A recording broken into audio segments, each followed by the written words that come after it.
Here we go, ladies and gentlemen, episode 10 of the Kickout Crew. Thank you for joining us. Had a bunch of positive feedback on our previous episode, which is our episode 1 into a deep dive series into women's wrestling. Obviously, a lot of things have happened in the current week, so we want to bring a respectful aspect to women's wrestling and show that, women matter. But, I'm not going to get political into that. But that's the intro from James. Now I'm going to kick it off to Brad, see if he's got anything to say. So, Brad, take it away. All right. So first off, last week I listened back to me, and I must have said the word well over 100 times. So this week, our good friend Brandy from Alaska, Brandy Wagner, is going to count my ums this week. I'm going to say when, though. And you're not allowed to play along, Coach. You're not allowed to play along. All right, because no umming me in the middle and then I don't know what I'm saying anymore. But she's going to count humping out of me. And for every I am going to donate $1 to the St. Jude's Hospital, Children's Hospital. And she's going to come on the show next week, and she's going to announce how many ums there were. And then for every it's going to be $1. All right. But you just blew past the. Yeah, we're actually going to have a guest next week. Our friend Brandy is going to join us. You can't just mull over that.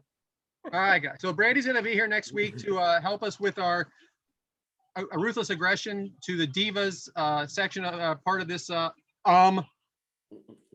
this show. So the ums are going to start right now. Okay. Anyway, I don't know if you guys saw. Oh, there's one. Sorry, guys. I just did one. I don't know if you guys saw. WWE has partnered up with the Garbage Pail Kids. Now, for those of you on YouTube, you can see that I have the Garbage Pail Kids WWE characters. And I just wanted to tell you guys a story that I actually invented Garbage Pail Kids. All right? Let's go back to 1985. All right? A young Brad Stanton with his friend Scotty A. We're not going to go last names. He may not want to be part of the show. We're sitting around watching all the girls in third grade class with their Cabbage Patch Kids. Like, where's the boys' toys, huh? Well, there might have been boy Cabbage Patch Kids at the time, but none of us had them back then. So I said, well, let's come up with something different. He said, yeah. So we started drawing pictures. And we said, how about this? Garbage Pit Kids. He says, not bad. Not bad at all. We started drawing some things. We had names like Sloppy Scotty, Terrible Tommy, Messy Molly, and Big Bad Brad. I don't know where I came up with that one. So I took down the address of the Cabbage Patch Kids on the back of my sister's doll, and I sent in the pictures with the ideas. They sent me back a letter about 2 months later and said they cannot take any outside ideas. I mean, I'm in third grade. The fact that I even went this far was enough. About 2 months after that, I'm at the local Dairy Mart, not getting Fun Dip, and I'm at the register, and I see Garbage Pail Kids trading cards. I said, no way. No way. So for years, I'm holding on to this. I said, no way did the Cabbage Patch Kid company steal my idea. No way did they steal a third grader's idea. Now, there's some holes in this story. Not going to lie. Considering the Cabbage Patch Kid company is made by Coleco and the Garbage Pail Kids company is Tops, but it seems like there's some collusion here. So going on record, 1985, Garbage Pit Kids, Garbage Pail Kids, invented by yours truly, Brad Stanton and Scotty A. And I still bought all 4 of the Garbage Pail Kids WWE action figures. So I don't hold on to it too much of a grudge. You might want to call Mike Dawkins because that original paperwork you sent in might be a poor man's patent. I called home. Their paperwork is long gone. However, this is a true story. It is a true story. Garbage Pit Kids were a thing. Sloppy Scotty, Big Bad Brad, Messy Molly, and Terrible Tommy. Cheers. You're indeed missing royalties. Get them right next to the candy cigarettes. Have you guys ever seen the Garbage Pail Kids real life movie? Oh my gosh. That terrified me when I was a kid. What, 3 years ago? So 5 years ago? No. 20 years ago, but yeah. Anyway, Do you collect any of those cards? Because you're in that age group, those Magic cards or Pokemon, Yu-Gi-Oh, any of that? Oh, I collect Pokemon cards. Yeah. Not now, but I did when I was in like middle school. You might have some money there. Maybe. Especially money with your Pepsi sponsorship also. Speaking of sponsors, why can't we get sponsored by Natty Light? Natural Light, it's America's best beer. Refreshing. I don't know about best, but we'll say Hey, refreshing. man, don't you ruin this. We need that money. In a pinch, and you only got a couple nickels in your pocket, Natty Light, the premier $4 six-pack. Right? The premier cheap beer. That's Premier. Natural Light. The premier beer for the Southern man. I once in college, we had a keg race with the other fraternities, and one of them was Natty Ice. Gross. Yeah. As far as Gross. chugging and trying to win a race, loser. You're gonna lose. Not a good tasting beer at all. That was like the craft beer before there were craft beers, and we didn't know what a craft beer That tasted. wasn't a fucking crap beer. What I mean is, it was a harsh taste that we Right, yeah. we weren't used to it. Yeah, you're right. I'm drinking craft beer right now. I'm drinking a Yards IPA, as a matter of fact. No Yingling or anything. Hold up like your that? pinky. Hold up your pinky. Oh yeah, you got it. And sporting my my nice shirt here. Does everybody know what that is? Nope. Chris Hero. That's what I was going to say, but I didn't want to sound stupid. Chris Hero. We miss you on ad free, pal. Anyway, Yeah. James, on that one. All right. I guess that would be a brief description of what we were doing. I'm going to I cite can do a this brief for the description. whole show. Let's go back to that. All right. I thought we were doing those things called topics, but hey, what do I know? I got my sheet right here. Yeah, that's number 2, not number 3. But so it is the second part of our women's series. Today we're going to be talking about New Generation and the Attitude Era. So somewhere around 1992, 3, 1-ish to about 2001. Now we do have 3 matches picked out today. I do want to mention some folks that we're not necessarily going to talk about during the matches. ECW did not really have a women's division, but there were notable women that were involved in ECW during this time. Lita being one woman, Luna Vachon, Sherry Martel. Come on, I want a Leia. Heyo. Jazz, Beulah McGillicuddy. Beulah. Tommy Dreamer's current wife, Francine. Okay. Francine. Yeah, Francine. WCW, again, we're not going to be covering any particular match breakdown, but you can't talk about WCW without talking about, you're going to talk about her in WWE and WCW, and that is Alundra Blaze / Medusa. Mike, you, of course, touched on the championship history last week. She was the champion in a New Generation time for WWE 1993, because it was vacated before that. She went over to WCW 1990. Geez, I'm going to get butchered for this one. 19, okay, and then she threw the championship in the trash. However, she gets a bad rap for the time she spent in WCW, but if you really watch some of those matches with her and the Japanese talent, she was really, really good, and the matches are good. Hokuto was who she faced in the tournament for the championship, for the WCW championship. So back then, WCW had this tournament. It was the Japanese wrestlers and the American wrestlers. A lot of different cultural things they were doing back then in WCW. They also had the luchadors and a lot of international flavor. She did lose to Hokuto in the championship of the original tournament, and then they faced 2 more times. In the final match, she lost at the last Starcade, and then the championship was vacated after that. But I would have you go back and watch some of her matches because they were very good. So again, we're going to be talking about mostly we're going to be talking about WWE matches today, but I also wanted to mention those from WCW and ECW. It's time for match 1 in our episode 2 of our deep dive into women's wrestling, and it is Sable versus Jacqueline from it's from Raw, an evening gown match, September 14th, 1998, in the San Jose Arena in San Jose, California. The attendance was 13,161, and the TV rating was a 4.0. And I don't have the match length because it wasn't on the website I was using, so. It's only about 3 minutes long. Yeah. But yeah, that's that's going to be the opening match for our discussions today. Brad, take it away. So James, before we get started here, we have JR and the King is on the call on all 3 of these matches we're going to be listening to today. Yeah. Are they your favorite announce team? And if so, do you have anything you want to say about them?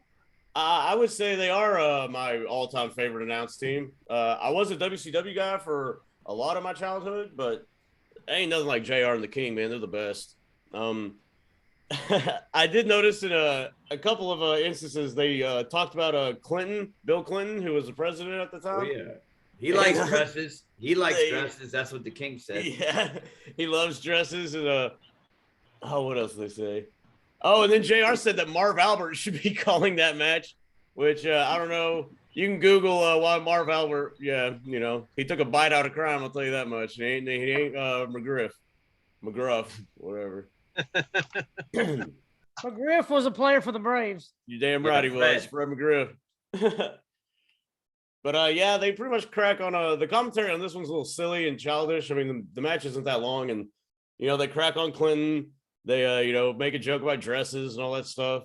But I mean, it's a fast match, so after those little jokes at the beginning, they pretty much just called the moves. This is the first ever, according to JR, evening gown match, and Jacqueline comes out first, escorted by Mark Miro, who I believe at the time was Sable's husband.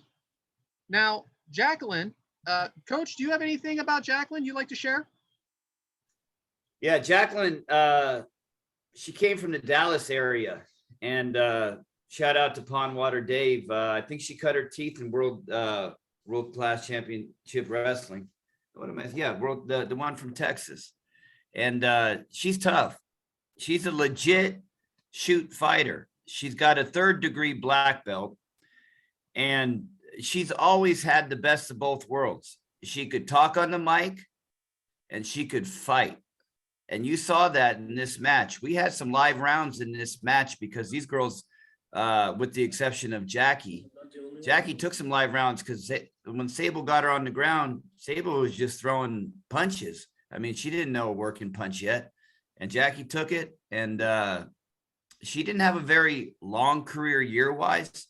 I think she ended up her career in about 2003, 2004. But she had a great career, and she's very successful today. I believe she's actually in real estate. Do you think she's underrated? I do. I mean, she definitely had her opportunity in all the big organizations and shined in each organization.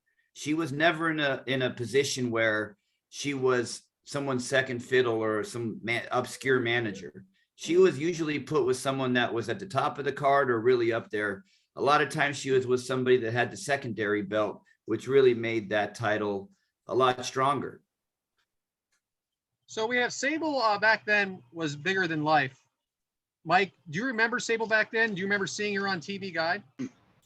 Of course I do. Of course I do. Are you a Sable fan, young man? And if so, yeah. I mean, Mike, yeah, I guess back then I was. We saw her more than Back then I was. Right? Back then I was. Well, It we was saw Sable. her more than on TV Guide. Just admit it. We did a lot of times. I'll say this You about copy. Sable. I'll say this about Sable. I never really liked her character. Physically, appearance-wise, phenomenal.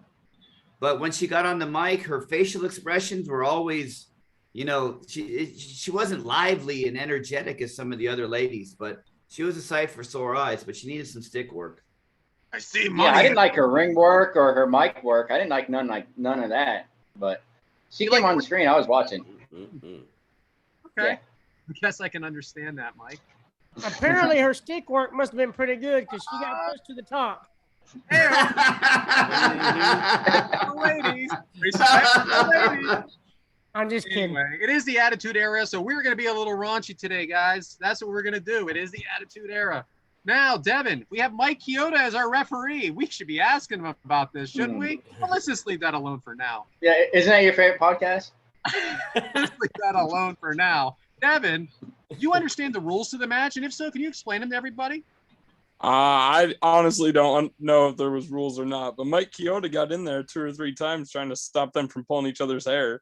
He was right in the middle of those 2 girls, separating them. I wonder how much he paid Earl Hebner to get this match. Yeah, thank God there wasn't any hair pulling, right? Yeah. So the rules of the match, and it's very specific here, is that they just have to, one of the ladies has to rip off the other lady's dress, and that's the winner. And they are very specific. One of the announcers, can't remember, I think it was JR, that says, this is not a wrestling match. Now, Adam, how demeaning is this match? Especially when they're actually saying it's not a wrestling match? This whole era is demeaning to the women and to wrestling in general, but especially this one because poor Jackie couldn't keep her top together, and giving them 2 minutes, 2.5 minutes to be out there just to get undressed in front of America is just demeaning altogether. Now, James. Hey, can we talk shit on Devin real quick? Because he just left. Y'all talk shit every time on me. Get on Devin. I was across the room turning on the light and fan. Calm your ass. James, you said you, when you watched this match, did you watch it on Peacock? Correct. Or Right. no, I think I YouTubed it actually. Oh, okay, so did you get to see nakedness? Because on YouTube or on Peacock, they blur things out. What did you see? Did you see Miss Jackie's private areas? I did not. I must not have been paying that much. I was all on Sable. They blurred it out. No, they did. They brought it on YouTube. All your focus was on Sable? So you No, weren't not really. I mean, not all of it, but I wasn't. I didn't see any nakedness. Well, there I was think a I lot of- saw I'm some upset. areola. I'm So my upset question with for you, myself James, now. were you upset that they blurred out the nudity? No, I'm upset that I didn't notice it. I'm upset with myself. This is a self-reflection. Well, what did you think of the crowd reaction, James? It gets pretty lively in color at the end when Sable unzips that dress. But it was what it was. I mean, kind of demeaning, I guess you could say. But it wasn't a match of talent. It was just hey, get out there and be sexy, like pretty much, And Like, that's just it. That's just it. Sable wins. She wins by tearing off Miss Jackie's clothes. Miro gets his boxer's robe around Jacqueline and escorts her out of the ring.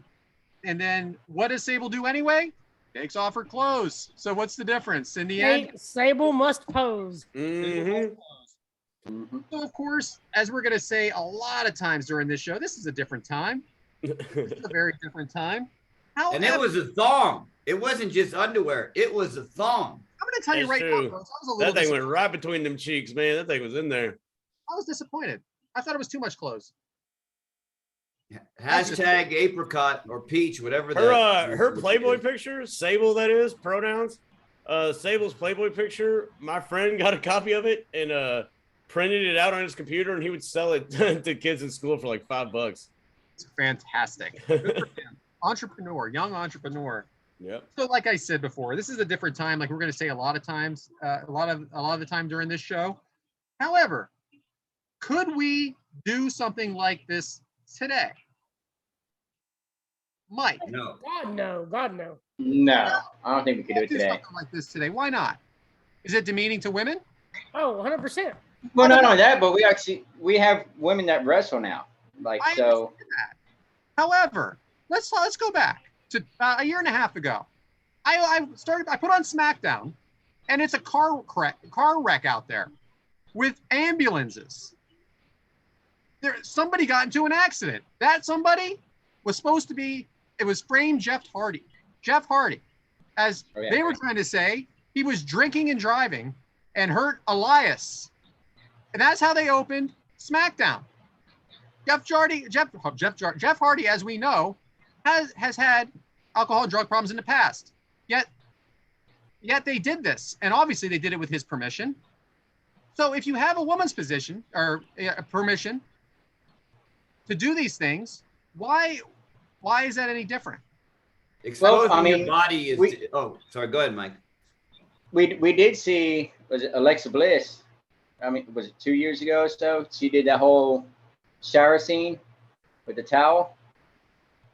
Okay. So I mean, I guess if they're okay with it, I'll be okay with it. But And that's just it. We could say it's demeaning to all women, even though these women are okay with it. But can't we also say that this could have been demeaning to people in recovery, making light of a situation?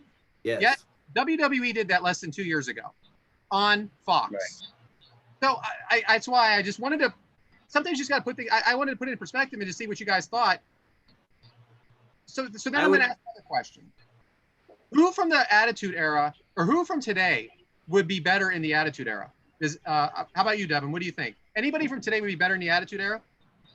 Well, first off, I honestly want to think about, I want to refer back to that last question because I want to put the two differences between the Jeff Hardy situation and the women's clothing. This is, in modern day wrestling, it's now about PG or PG-13, whatever it is. They're trying to show kids the right thing to do. You can't have a bra and panties match trying to tear the other person's clothing off of them. They'll be teaching these kids to tear clothing off of each other. Or like the point of the Jeff Hardy incident was showing kids this is a bad thing. Like Jeff Hardy did a bad thing. You had Michael Cole on there saying that, like, you know, literally that this is bad. So I feel like it's two different situations that you're trying to compare right there. But You know what it is? And I wanted somebody to argue with me because it is a line. I don't know what's okay and what's not, what's crossed and what isn't. You made a very good point. Well, Yeah. the thing is, if you're exposing yourself, that's considered immoral, you know. And a lot of times we expose people that break the law to try to, you know, it's just a different scale of which is worse, you know. So sometimes a lot of people's dirty laundry will get exposed when they break a rule or break the law. I mean, you saw how many people were watching the Johnny Depp stuff and they were talking about both. But again, I mean, that won't fly. Nudity at all. Not on TV. That's why we have cable now and streaming. Is it nudity, Coach? I mean, these women are still dressed the way they're dressed today. And so are gentlemen, by the way, because I'll tell you what, Elias looks like he is smuggling, or Ezekiel looks like he's smuggling plums in his little shorts lately. I'm not just talking about women. These guys have their shirts off. They're wearing briefs out there in the middle of the ring. Women are still dressed the way they're dressed. They may not be tearing their clothes off to win the match, but they're still dressed in a certain way. Yeah, girls are very different than guys. When you're jacked up and you're in strength, you really want to show off your body to the world. Whereas a girl, you know, they don't want to dress like that usually or go in bras like that. But I see your point. Well, last night on SmackDown, of course, this will be a week now, you had Ronda Rousey say to Natalya, I didn't notice you without your rack out. I mean, it still happens is what I'm getting at. Anyway, but do you think there's anybody from the Attitude Era or from today's era that would work out better in the Attitude Era? I don't know about work out better, but I was looking at the roster right now. I could see Carmella maybe back then. Good answer. And maybe Liv Morgan, just because they don't really give Liv Morgan enough time. I don't think she gets enough reps. But then when you talk about back then to now, I'd love to see Jacqueline and Beth Phoenix and now in today's wrestling. So if I had to swap two for the other, that would be the two I'd probably like to see swapped out. James, you have anybody you're thinking of? Oh, yeah. Ty Conti and Paige Van Zandt. All ass, no talent. Oh, man. Boom, boom, bang, bang. Shots fired. Mike? Nah. I would love to see Alexa Bliss back then in a strong paintings match, but what about Mandy Rose? Thank you. Yes, I've been waiting for that one. Friggin' Toxic Attraction is made for the Attitude Era. Come on, man. Yeah. It's all TNA. Yeah, Mandy Rose. Mandy Falling. was hot or blonde. I'm still liking this. I'm not mad at it. Yeah. I don't watch NXT, so I couldn't tell you. Oh, I that's love Toxic I don't know who it Attraction. is. I love Gigi Dolan. Yeah. Formerly married to Darby Allin, right? Yeah. Yeah. How about that? All right. I Anyway. want to give my answer. I want to give my Okay, Josh. Now, this by far is the hottest, most beautiful, and articulate woman in wrestling right now, Penelope Ford. She needs to get back in the ring. That girl can go. And a legit badass. Yep. That match where Penelope Ford and the Bunny and the brawl. If there's ever a match to watch, this Penelope Ford wanted to hurt people. She was excited about getting hit with chairs and barbed wire or whatever. Was there tax in that match? I think there was tax in that match and everything. Yeah. I think she love fought that on match. the All-In card too. She fought an intergender match in the All-In card. That Where first. the hell is she? Where is she lately? She's been out hurt, but because Kip Sabian's out, he's the one wearing the box. So They they're built her married. in Philadelphia, but she's actually not from there. Just we'll shout out there. You look her up. So I do like Penelope Ford a lot. I wish her and the Bunny would get a rise to the top in AEW. Actually, there's some of the originals there. I know they did a lot of stuff before that, but it would be nice to see them get some a nice push. Anybody else want to talk about who they thought from the Attitude Era? Who did I forget, Devin? Because I started with you and then you changed the subject. Honestly, the first person that came to my mind that would do well in the Attitude Era is someone who's kind of been off the scene right now, Lana, or formerly known as Lana, now CJ Perry, Miro's wife. My favorite I can Lana. My favorite Lana is the Lana that was first out there, Russian, with the glasses, with the complete Russian accent. Mhm. All right, see, you can't talk about how beautiful these women. You have to talk about how beautiful these women are. They're beautiful women. So no disrespect, they're just beautiful women. Yeah, she's making money off her looks. CJPerry.com.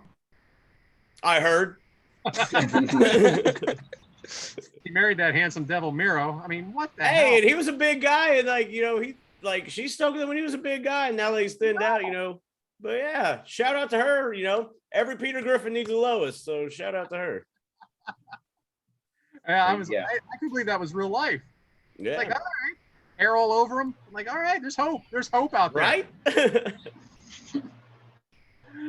All right, James. I think that's it for this match. It was more about talking about the performers and Yeah. about how different things are now than today. That's really what that was about. Well, and the evening gown is kind of more gimmicky, so it would be hard to pull off today because everybody would just be like, "Well, this is bullshit." It's more respectful women's wrestling is now compared to it wouldn't fly over booked as a gown match. Everybody would be like, "This is trash, smut," as some would say. Ah, But yeah, I think we've exercised all we need to on the that match and everything about that. They totally disrespected Jacqueline, so I don't care about even talking about it. I love Jacqueline. I do. I think she's underrated. Mhm. Coach, you have a question? Just stretching out. Is that a real arm? This is my treadmill right here. It looks like it was pretend. It looked like one of my Oh. kids right now. Anyway, all right. Go ahead, James. No, I think you're up. Anybody got any topics they want to discuss? Yeah, come on. Someone's got something to Any say. excitement? I got a wrestling topic that we could touch on. We were actually asked on Twitter to talk about this. So I just want to talk about the Vince McMahon saga that's going on right now. It's kind of been a little insane, everything that he's going through. He's being charged, accused of paying a woman $3 million who was formerly working with him. I just think I don't know. I don't really know. I don't know much about it because it's still just, it's just talk, but I don't know if any of you guys want to talk about it either. Listen, we don't know a whole lot. We don't know any of the specifics. We just know that he's still coming out there twice now and saying absolutely nothing, really. But I guess what the problem that comes with this isn't so much that he hooked up with a young girl, because he apparently him and his wife haven't been together for a while. That's at least what we're hearing. But did the money that he used to pay this woman come out of WWE money or personal money? And I think that's what they're investigating. Because if he does have a board of directors to answer to, it's a public company. So if that happened, there's trouble. If not, I don't see it. I don't care. I really don't. Either way, he's still going to get cheered. I know I brought it up in the group chat, but I still think it's funny he paid her more than what he paid for WCW. I don't know why I just think that's funny. Yeah, that's great. Anybody else? Adam, how's your week been? Man, all I do is work, man. It's been a busy week, been a busy 2 weeks. It's just hot. So nothing special happened this week other than we celebrated my daughter's, birthday last weekend at the campground. But other than that, man, it's just been wide open. I wish I had more of an exciting thing to tell you about. But one thing we didn't talk about, guys, we did have a couple questions from this particular the people in this match. I know we talked about before the show that we were going to make sure we got to the questions. So let's make sure we get to them, all right? Ryan Lennox wants to know, crazy how Sable's married to Brock, but is never in public or is mentioned. I'm not mentioning her to, kind of feel like he's going to bust through my window and we're talking about it right now. Yeah, no freaking way. It's Brock Lesnar's wife. I don't think anybody wants to be throwing her name around. Is he the most intimidating guy in the world? I mean, Probably so. Yeah. Top 5, no doubt. There's no way I But wouldn't go anywhere. Besides WWE TV, you don't see Brock anywhere. So, True. I mean, he keeps to himself. He comes in, does his thing, goes home. Well, shout out to DJ Ryan Lennox real quick. He's originally from Governor, now lives in Philadelphia. He's a DJ. He used to work for ESPN. He's probably going to be the DJ for my wedding. Thanks for asking that question. But if I want to touch on that, I think it's honestly insane that Brock Lesnar's been in the WWE or on our screens for 20 years now. They've never mentioned it one time that him and Sable are married. But that's probably per his request, or maybe WWE just does. I don't know how it ended with them and Sable particularly. But it's true because there was litigation, but she came back after that. Probably WWE that don't want to talk about her. Now, she's a lot older than him, right? Couple years, yeah. Like more than 7, right? I think something like that. Cougar status. So yeah, he probably had a picture of her on the wall, growing up, like, yeah, one day, and that day is the day. You know me, Brock Lesnar. Yep, there we go. Another question by Frank Bruno, Top Guy Theater. Frank Bruno, do you think Sable got too big in her own head, which led to all the tension with WWE after? My opinion is she would have been nothing without him. Well, we know this, right? Mark Miro was the guy they were after, and she was just kind of there. Is that the way that JR explains it? JR from Grill and JR? Pretty much. Anybody want to touch on this? I agree. I think she made it too big in her head. I mean, she thought she was. I mean, she was something, but she thought she was Stone Cold Steve Austin. Yeah. Yeah, she thought she was Stone Cold Steve Austin. Is what she thought. And I do agree that Vince McMahon saw something in her, and that's why she wasn't anything. But I mean, I'm not saying she was nothing, but she got real obviously big from this because of him. Yeah. Right. I think if she would have put some more work into her ring work and mic skills, stuff like that, she could have became something. But is that what he wanted? Because they make it clear in this match that we've already killed to death. Yep. That it's not a wrestling match. Sable must pose. Right. I agree. I agree, Frank. Without WWE, I don't know if she would have been nothing, but she wouldn't have been that. True. 100%. Thanks for the question, Frank.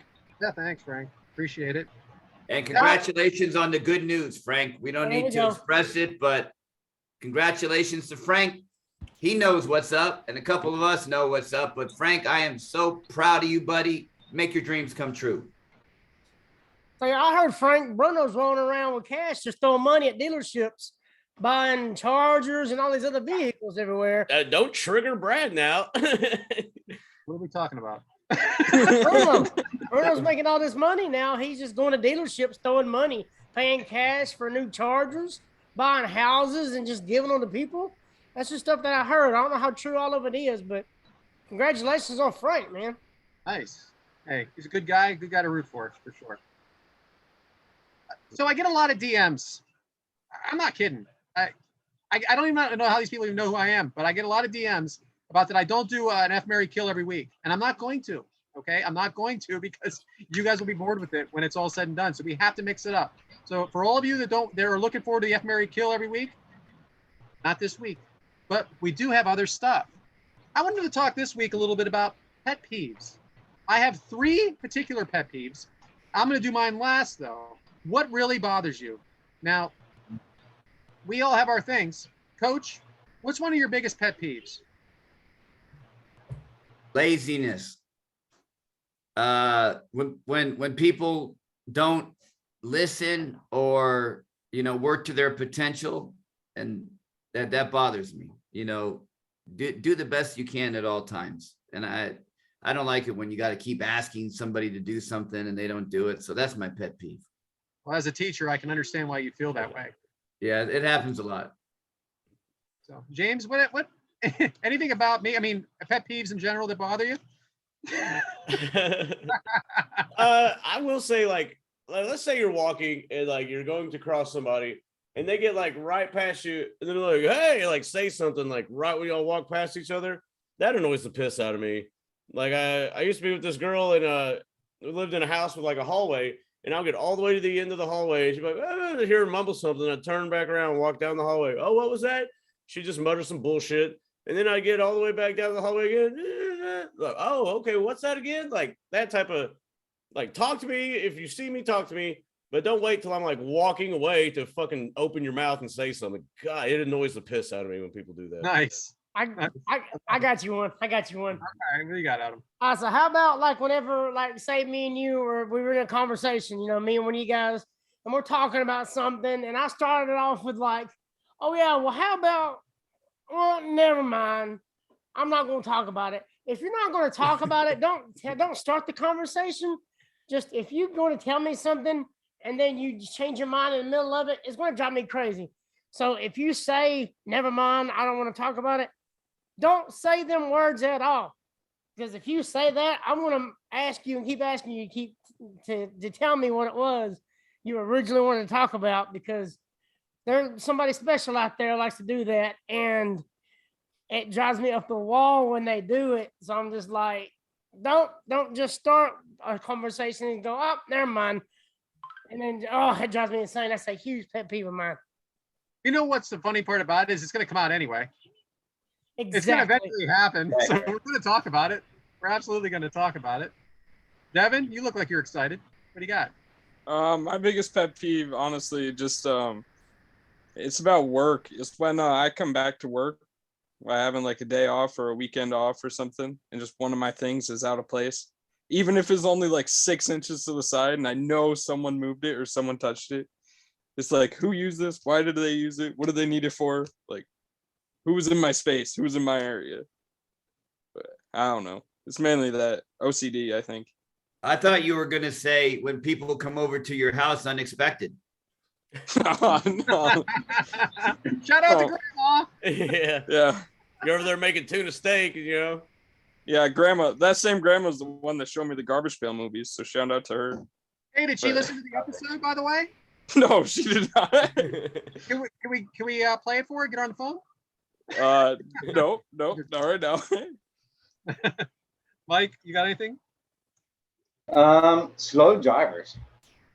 People that drive under the speed limit, or if they have to stop completely to turn. Oh, like when you're driving down the road, I can't stand that. Like, just why do you got to stop 0 and then turn when it's, there's no red light, there's no stop sign, there's no nothing. Just keep on driving and turn. I can't stand drivers. I hear you. I hear you on that. So I have three. I'll tell you one thing I can't stand. I can't stand whistling.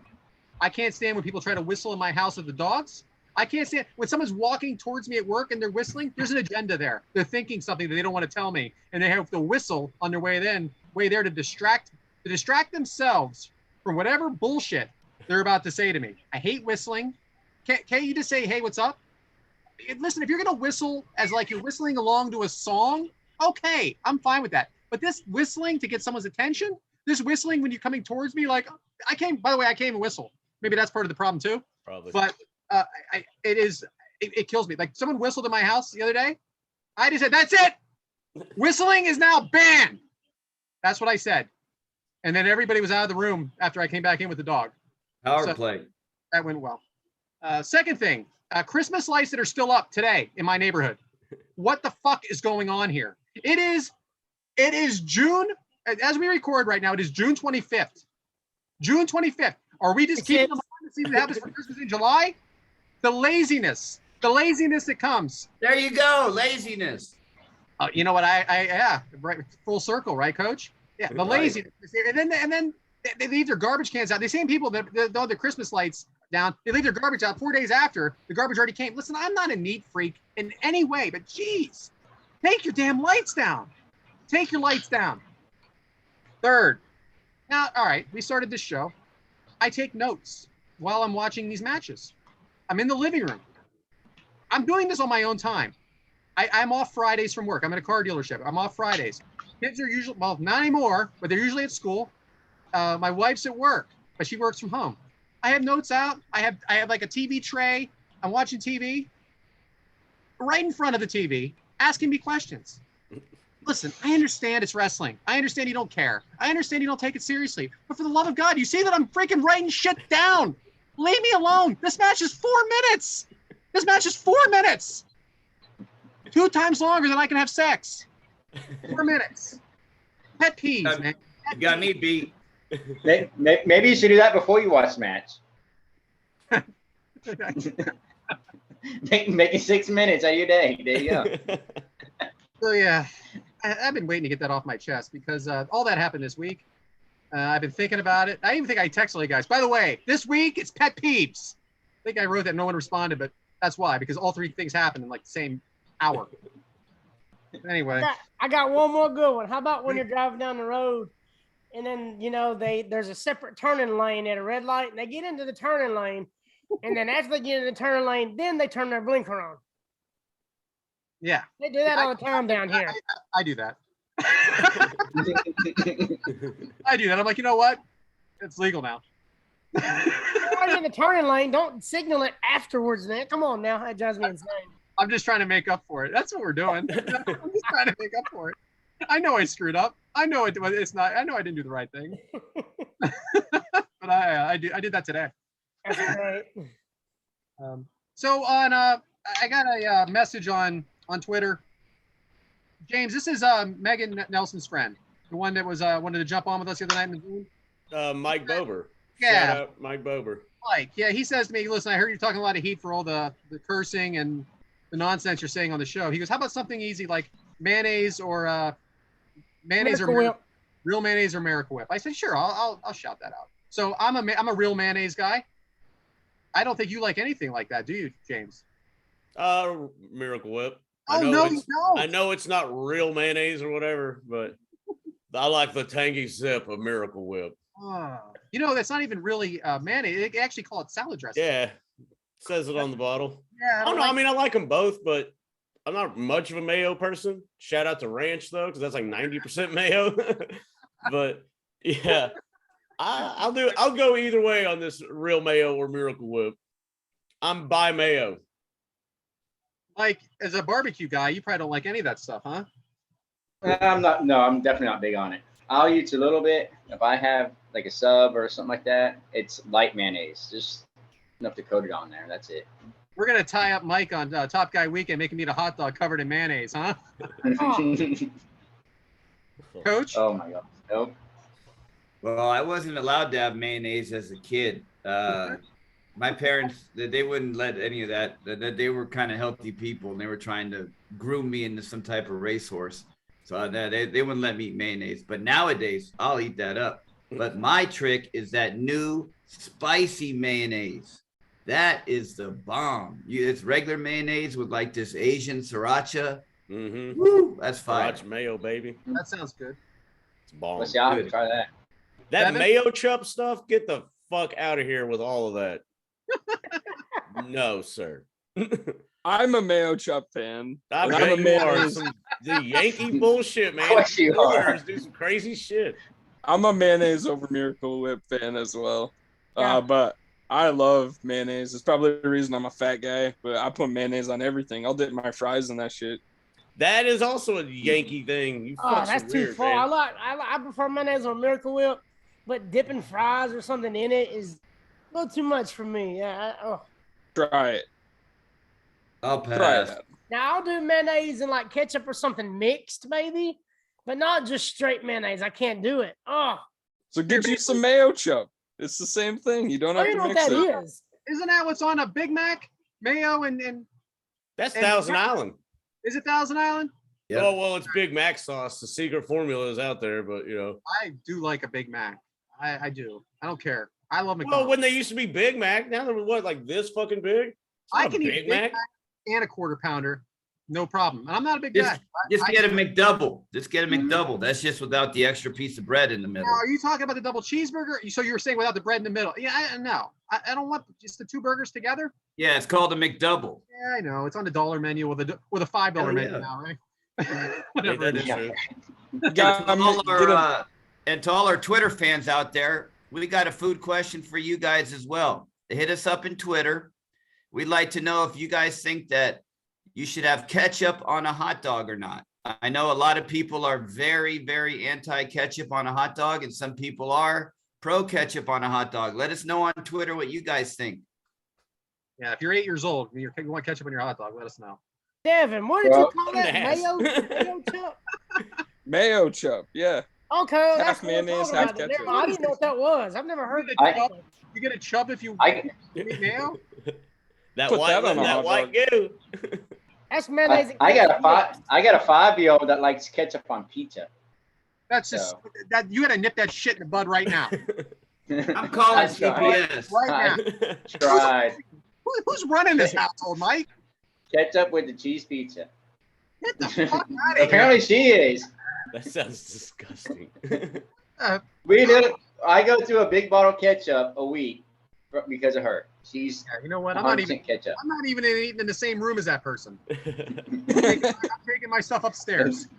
Shout out to her. But Shout out to Let's get this back on track, buddy. What do you got? Are we ready for match deuce? Oh, wait, Strap it up. Strap it up. The second match on this today's episode will be Lita versus Trish from Raw, July 24th, 2000. It is a strap match emanating from the Frank Irwin Center in Austin, Texas. Hook 'em. Match length of 1:38. My goodness. Yeah. But the TV rating for the whole Raw episode, 6.2. That's a pretty big old one, you know. Back then wasn't much, but nowadays they kill that a 6 rating on anything. all right. So this was the night after Fully Loaded, and if everybody watched this match, you saw the Raw rewind, correct? So Raw Yeah. rewind, for those of you at home that don't know what that is, it's just something they showed previously, and they showed the night before of Lita coming off the top, head scissors, DDTs onto men, and then this match happens the next night. So obviously Lita, very athletic. If you know, like we keep saying over and over again, this is a different time, but you can't argue Lita's athleticism. So when Lita comes out to the ring, Devin, what did you think of that G-string, pal? I wasn't expecting this question, but That's why I asked, because I want to know. I think her pants could have been pulled up a little bit farther. Oh, Jesus. that was She her is a woman style. Come expressing her on. femininity. No, that's honestly part of the reason that she got over with such the teenage crowd. back in the Attitude Era. Was her G-string sticking halfway up her back? So, James, give me one line that King said in this that could be offensive to women. What do you got written down? I know you got something. I got 3 of them. Boy, a bunch of Lawler stuff really doesn't age well with this post-Me Too. The hell with that. It's funny as shit. Here, kitty, kitty, kitty, kitty. Here, kitty, kitty, kitty. Jerry Lawler's wife. I love to see these girls run. These 2 girls can make jogging a spectator sport. That was a good one. Wow. Lita's about to lose her britches. I think that was JR. I just thought it was funny to hear britches. And I know after the match, JR says, Trish, come here. Let me rub your back. I'll put some Neosporin on it. Because he cares. I got one more. Don't land on the puppies. Yeah. Yes. Ugh. Puppies were Yeah, very our big king during and the Attitude Era. Jerry the King Lawler. Oops, puppies. That was it. So, Stephanie. So this match is dominated by Lita. Lita's obviously the face, as you guys remember. For those wrestling fans at home, face is good guy, heel is bad guy. Lita's the face. Comes out very intense with the strap, pretty much beating the living shit out of Trish through the whole thing. However, we have a Stephanie McMahon running, and Stephanie McMahon is the champion. The ref is down. Lita forces Lita or distracts, but Lita she's distracted, but she still manages to clothesline Trish. So, however, we know that Trish does win this match because of the interference. Now, last week we talked about Mula. We're going to talk about her a little bit in the next match. Who is the best heel out of the Attitude Era as far as women? And is it Stephanie McMahon? It is. She's I probably one agree. of the best heels ever. Yeah. You know? Yeah. Even now, she comes out. She's a heel now when she comes out. So. Yeah, she looks so young here, and she's a very beautiful woman, but she doesn't present herself the same as these other female wrestlers, but she definitely got a reaction from the crowd. Now, what happened here, Devin, with this? Stephanie goes to hit Lita with the belt and apparently hits her. Did she hit her? Missed God, her. no. She Mr. missed by a Bob. foot. Yeah, I think Lita honestly should have just ducked it, got back up. She's flexible enough to go on her, what's it called when you put your hands behind your head? Do that like crouch thing. She's flexible enough Trish to get back Stratus' move. up and let Definitely missed her by a Stephanie hit her again. So the point is this, again, a strap match. Here you have Trish Stratus, you have Lita, 2 incredible athletes that as we move forward in this women's dive that we're doing, there's going to be better matches. Was there a better match, Devin, than this one that we missed maybe? Later, there's a much better one. Once we get into the, Ruthless Aggression era, we see Lita and Trish main event Monday Night Raw. Exactly. So it again, we're talking about the times here. This was fun for I don't even know if it was really fun. It was a minute and a half between Trish and Lita. Coach, what did you think of the match? It got pretty physical at the beginning, when they were outside the ring. But no, it didn't do anything for me. I like Lita, but I've grown not to like Lita because of the whole Matt Hardy situation. I like Matt Hardy, so I guess I'm a mark because of what, that whole thing. I like Hardy, so I found myself rooting for Trish, and she definitely had a good look. She definitely had him on stilts that night. Adam, when you're told you have a minute and a half in a match to perform, what is your game plan as an in-ring performer? Hip toss, arm drag, drop kick, powder, come in, distract, pin. That's really about it. Is there anything else they could have done in the amount of time they were given to do better? Well, they could have cut out the whole pulling the clothes off and did 1 or 2 more matches, 1 or 2 more moves. But I mean, you can't do anything in that. You have to have some kind of build up. And it was just a spectacle thing with the straps. And it's just disrespectful all around. I understand what you're saying about the clothes off. That wasn't their idea, right? I mean, she pulled Trish's top off in the first 20 seconds. Yeah, right away. And it was just, there's no time to build up or anything. You got to have at least 4 or 5 minutes to build up a decent match. So earlier in the night, actually, Stephanie and Shane McMahon tagged together for the first ever brother and sister match. And they were going against Lita and I believe Test, who turned on Lita and just allowed Lita to get beat up. And Trish came out and she tore Lita's shirt off and pulled a strap off of her own chest and whipped the crap out of Lita. So I think Lita tearing Trish's shirt off was kind of retribution for an hour before in the show. Devin, I appreciate that because not all of us are watching the entire show. And if we did watch Deep dive. we watched it a while ago, if you know what I mean. We watched it a while ago. Mike, why was Devin brought this up to me off air? Why do you think Trish was the better heel than Lita? I don't know. I mean, she made a good heel, but I disagree with that because what about when Lita was with Edge? I mean, Was she not a good? Oh, well, in this area because she was, I mean, part of the Hardy Boys type deal. So, I mean, that's been what's the only reason why. But I can't say a better heel. Trish, I have a better theory. Theory. Go ahead. I think Stratus is a better, B word, a better B word. She has that bratty kind of, bravado and mentality in the way she speaks. Lita, she's getting people fired up. She does have a heel. She did have a heel run at one point or another, but at that point, they needed somebody that was, thought her shit didn't stink. Lita couldn't pull that off.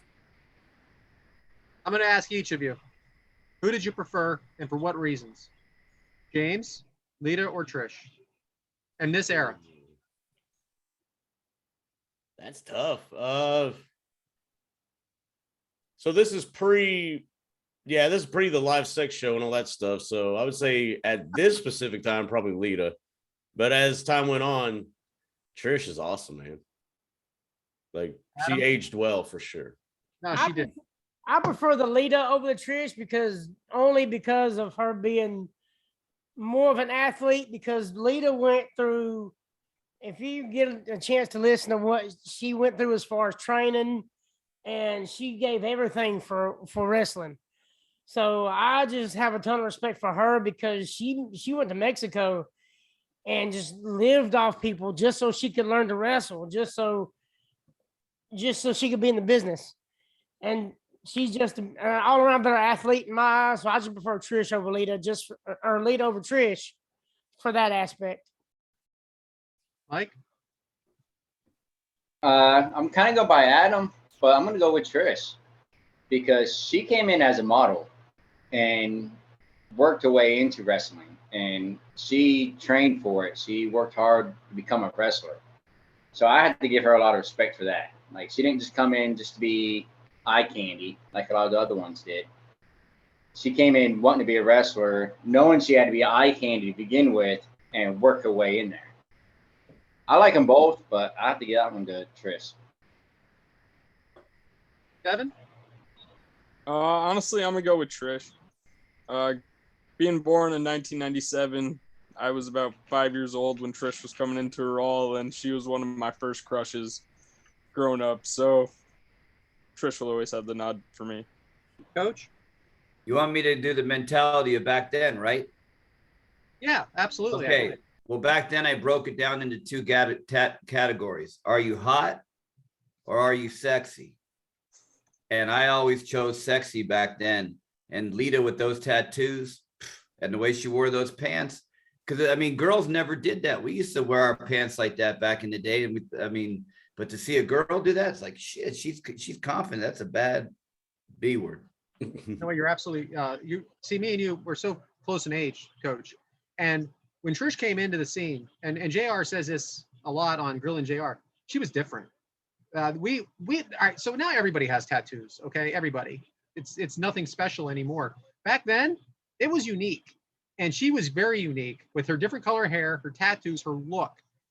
She, to me, as a kid, I wasn't a kid, I was like early 20s, but she was late teens. She was a badass too. Like, just someone that look, they're all unachievable. All right. All these women are unachievable to me. All right. I get it. But she felt really like I really couldn't. She was too cool for me, you know? Like, and that's how I felt about her. So yes, I'm Lita.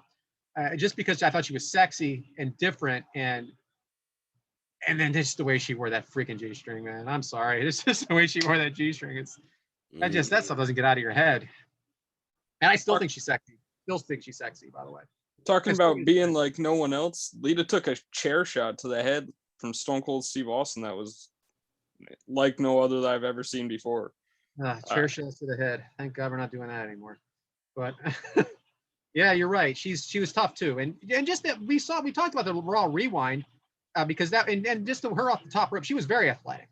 She knew what she was doing in the ring. Anyway, what did the tally come out to? I was Trish, you were Trish, Coach, and then we had what? Was it 3-3?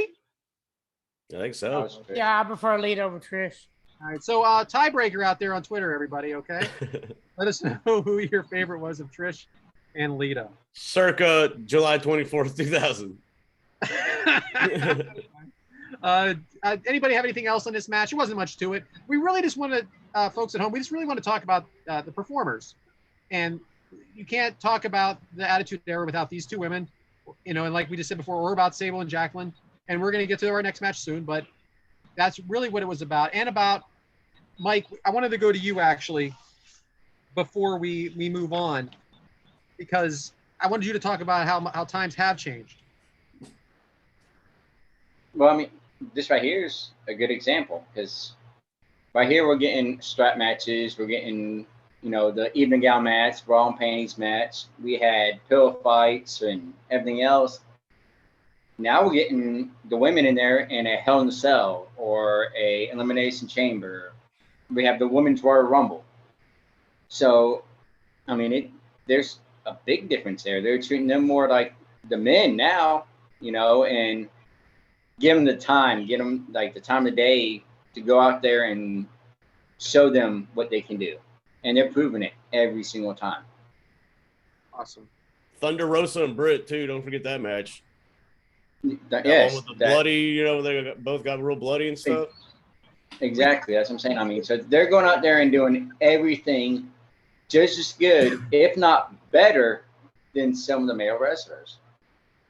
We definitely have decisions to make on what we're going to talk about in the fourth part of our series, because there's a lot of stuff in this women's revolution that, I mean, there's just so many incredible matches, main eventing WrestleMania, to come from where they are now and to then. And you know, there's also what we're going to talk about. There's actually a all women's pay-per-view that happened in WWE and in NWA. There's plenty to talk about with the way things have improved, but Trish and Lita are great performers, and they're just a victim of the time, is what I think. So I think we're good on this match, James, if we can kick it back to you. Yeah, I believe we've exacerbated all we can off of that. And wondering if anybody got a topic they would like to touch on. You know, Devin, you got anything? Brad? Future lines, James. Maybe I'll just name people, huh? And then we can just kick into them specifically. Anybody got anything special? I got Devin's demographic of the week. Oh, we're gonna mix it up here. Oh boy, cross that off the bottom. Well, no one was butting in, so I can touch on this. I appreciate it. Coach kind of mentioned two people who are currently injured for All Elite Wrestling right now, Kip Sabian and his wife Penelope Ford. So I've kind of taken it upon myself to make a list of all the AEW injuries, because it's kind of a ridiculous list right now. And they're still putting out great shows every week, in my opinion, with all these people out. There's CM Punk, Bryan Danielson, Red Velvet, Anthony Bowens of the Acclaim, Darius Martin, Kyle O'Reilly and Bobby Fish, Layla Hirsch, Kenny Omega, Jungle Boy just recently got injured, Matt Hardy's currently out, Buddy Matthews, the TNT champion Scorpio Sky is injured, Hikaru Shida, Lee Johnson, two New Japan wrestlers that they were bringing in for this Forbidden Door pay-per-view, Kota Ibushi and Humoro Takahashi. They're both currently injured as well. And also, we just recently had Jeff Hardy arrested So I think it's honestly it's insane that AEW is still putting out great shows like they have been each week. And I think Ishii is out of the match too, the 4-way match for the all Atlantic title. I think he's been replaced by somebody. He's out. Yep, he's out. What they Wow. call the Bulldog from Japan. We're actually we're recording the day of the Forbidden Door pay-per-view, so that hasn't happened yet. But that should be an exciting pay-per-view tonight for sure. And I can't believe insert name here won the belt. We'll come back and edit that. What do you think? Does Hangman have a chance tonight in the 4-way? I don't think so. I think But I know James I think loves 4-way them. matches are stupid. I really do. Wouldn't it be really something if all the AEW wrestlers won tonight? And I was freaking- kind of wondering if that's how it's gonna go. if he pulls a Vince McMahon tonight. I don't know.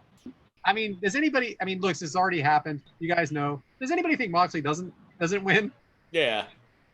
There's not really.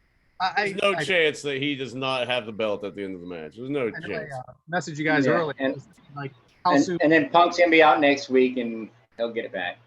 He might even be back tonight, CM Punk, to Is close he- the show.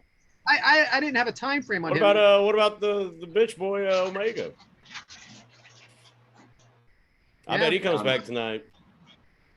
I don't Well, know. next time we record, we'll Yeah, definitely I be know. touching back on this. I'm gonna sound like a big jackass by the time this airs.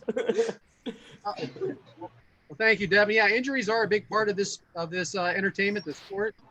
A lot of changes on the fly. That's why Bruce Pritchard can never record. Bruce Pritchard from Something to Wrestle With, because he is one of the head dudes over at WWE. Hard subject to change. It's gonna be Shout hard out for to him Bruce, talk who on just had topics, shoulder too. surgery. Bruce, get well. You got you're now the director of personnel, I believe. Whatever Johnny Laurinaitis' position. Congratulations, AFS now. Bruce, Double J, WWE. Watch out, things are going to change. Bruce had time for shoulder surgery? Yeah, torn rotator cuff. Oh. They gave him 6 hours. Hey, guys, Should have forgot got to him doped up and recorded an episode, Conrad. Come on, man. we did have a question about some of the workers in these matches from C.E. Prather, a.k.a. Eddie Prather. Pass. Hard pass. All three probably were the best 3 in-ring workers that the WWE had at the time. I know people will say Lita and Trish had charisma, but I believe those two were not nearly as good in-ring workers as Molly Holly, Ivory, or Victoria. We are going to talk a little more about Ivory. I'm going to mention Ivory in the next match. Do you have anything about Victoria there, Devin? Yeah, Victoria. She's one of the greatest women's wrestlers of the Ruthless Aggression era, I believe. Right. She first time she was in WWE was in the year 2000. She was one of the Godfathers. At the time, they were called his hoes, who came out with him. Like how you tiptoed around that one, Fred Astaire. Well, Say the B word. yeah, but so she Hey, everybody loved the hoe train. Everybody Oh, loved yeah. the hoe train. she developed herself though. Victoria, she became one of the best women's wrestlers, like I said. Eventually in 2002, she had a feud with Trish Stratus in that Survivor Series. She won the women's championship in a no disqualification match. And that was her first time winning the title. And after that, her career kind of skyrocketed, having WrestleMania victories over Molly Holly, a couple others. And again, I would consider them more. I know they started in the Attitude Era, but I would consider them more Ruthless Aggression. That's where they excel. We wanted to mention them though because they did start in this era. So thank you for that question, Eddie. And then from Ranners Nation Network, who is our good buddy RJ, he said the same thing. Where would you rank likes of Molly Holly and Victoria and Ivory during this era? To me, they are 3 of the most underrated and overlooked women wrestlers ever. I'm just going to go out and say I agree, RJ. I just think that they were more Ruthless Aggression when they really came into their own as champions with their big matches. It was after 02. We're calling it after 02 for Ruthless Aggression just because that's when John Cena named it. So we're going with that. We really It's John appreciate Cena's fault. all the questions though, and keep them coming because it's fun to be interactive with the fans and all of our friends on the show. I do have a question. Okay. Devin, you went from drinking a beer and now you're drinking one of those fucking punk ass Pepsi Nitro things. Like, Did you just drink one Miller Lite for the taste? Like, who does that? No, I that think was alcoholics drink beer for the taste. I'll go on record to say that. I That may was my drink third heavily, Miller but I don't Lite. do it for like, oh my God, this Natural Light, which is the best tasting beer, actually. But it's not like I drink it for, the taste. That was my third Miller Lite, and I thought that I was going to switch to Nitro Pepsi for the rest of the show. I ended up opening the can and pouring it all over my desk, though. So there's I that. tell you something. Shout out. Shout out. Too bad you didn't knock over that Sammy Guevara figure. I agree with the 3 beer rule. 3 beers in the afternoon, you're just setting yourself up for a different kind of day after that, or a night. I haven't had dinner yet. I don't know. I can't have too many Rookies. Honest to God, I had dinner at 4:50. Get a little more self-hate and you'll be able to pound beers. My wife says there's no way you're going up there without eating before you drink those beers. So she whipped up something like in minutes, and I'm like, all right, I'll do it. What'd you eat, Brad? It was short rib, she called it, potatoes. Nice. I'm like, I never ate something so fast in my life because it was 4:50. Look at Brad stealing segments. I don't know. Brad's beating it over I think he may have eaten a couple of things quicker than that before. Hey-o. Now I take forever on that because I don't know where to go. It's when Hey, man, you just got to keep trying. You're bound to hit it. You just keep trying. Are you good? Oh, all right. Yeah, Come over here. that's not it. Guys, you're talking about. Well, to quote our good buddy RJ, we are in the weeds. Coach, you have something to talk about before our next match, and I think it's a great idea. Coach is going to talk to us a little bit about Y2K, which was a really big deal at this time. Yeah. Year 2000, turn of the century. Brad and I were in our early 20s, mid 20s. That was a very unsure time for a lot of people, especially people our age that might have just graduated college, that, we were learning technology like everybody else at that time. But Y2K was at the turn of the century, to flip to 2000, they thought that there was going to be a major breakdown in the computer systems, the power grid systems, the dam systems, and everything. Every company invested in some software, but if you were alive at midnight 2000, I think all of us were, where were you and what were you guys thinking about? Because I think James and Adam and Mike, you guys were old enough to at least had some kind of comprehension of it. Go ahead, what do you guys think? I think I it was say I probably was at my passed out grandparents'. somewhere. What? I was probably drunk somewhere. I don't know. I can't remember. You were I like, think I may have been at my grandparents. right? The big I don't issue know. was like with computer Then I wasn't software, paying attention. I didn't care. Yeah, they gave 2 digits for the year. So everybody was worried that if you put 00 as those 2 digits, it would just shut down everything. That was the Right. main concern. I was going to shut down the whole grid and everything. Yeah. I So were you- was a junior in high school when it happened. And you were 3, Devin. I was 2. I asked my dad about this though, and he said that I was at my grandparents' house and he was out partying with my mom. So Good thing you're only 2. Waka, waka, waka. With the grandma, they were at grandma's house. Right? Got it now. it's same grandma as well. I'm Shout going out to be to honest with you, Coach. I grandma. don't think I was one bit worried about it. There was a lot of people worried about it. I didn't. It just seemed so stupid, didn't it? Like that this actually could shut down America. I knew people that were buying like those big ass cans of beans and like shit like that, and like Yeah. pretty much like nuclear bunker style getting ready for it. Yeah, and I read up on it a little bit. The United States invested or wasted so much money on updating everything. European countries didn't do anything and nothing happened. So it was pretty much not a hoax, but a hypothesis that didn't test out well. And you know what's funny though, Coach? You compare it to today. None of us thought we'd be shut down for 2 years for a pandemic. No, that's crazy. I actually was laughing at my daughter, explained what her biology teacher told her. I'm like, yeah, okay, we'll be fine, sweetheart. All right, we're all going to be fine. All of a sudden, every college in America is shutting down. So, and then, little by little, the world shut down. So, yeah, I mean, now looking at it that way, anything could happen, right? Tune in 20 years from now when the Kick Out crew covers COVID here in Right. 2042. Oh boy. Y2K, not to be confused with Y2J, Chris Jericho. Break the wall down. But at the same time, he was using that. Those of you at home, as a countdown to when he was coming into the WWE, which was actually so well done. And go ahead, James. Biggest pop in Raw history. Right. Wow. And just a shout out to my One of wife. them. Just a shout out to my wife, Lynette. We were married in the year 2000. So, Lynette, that was a very special year. Love you. Aw. That sounds very lovely. Very lovely. Yeah, All right. marriage must be cool. I hear that exists. Love and stuff. I hear about it. Yeah, but I don't think I would be married today. Okay.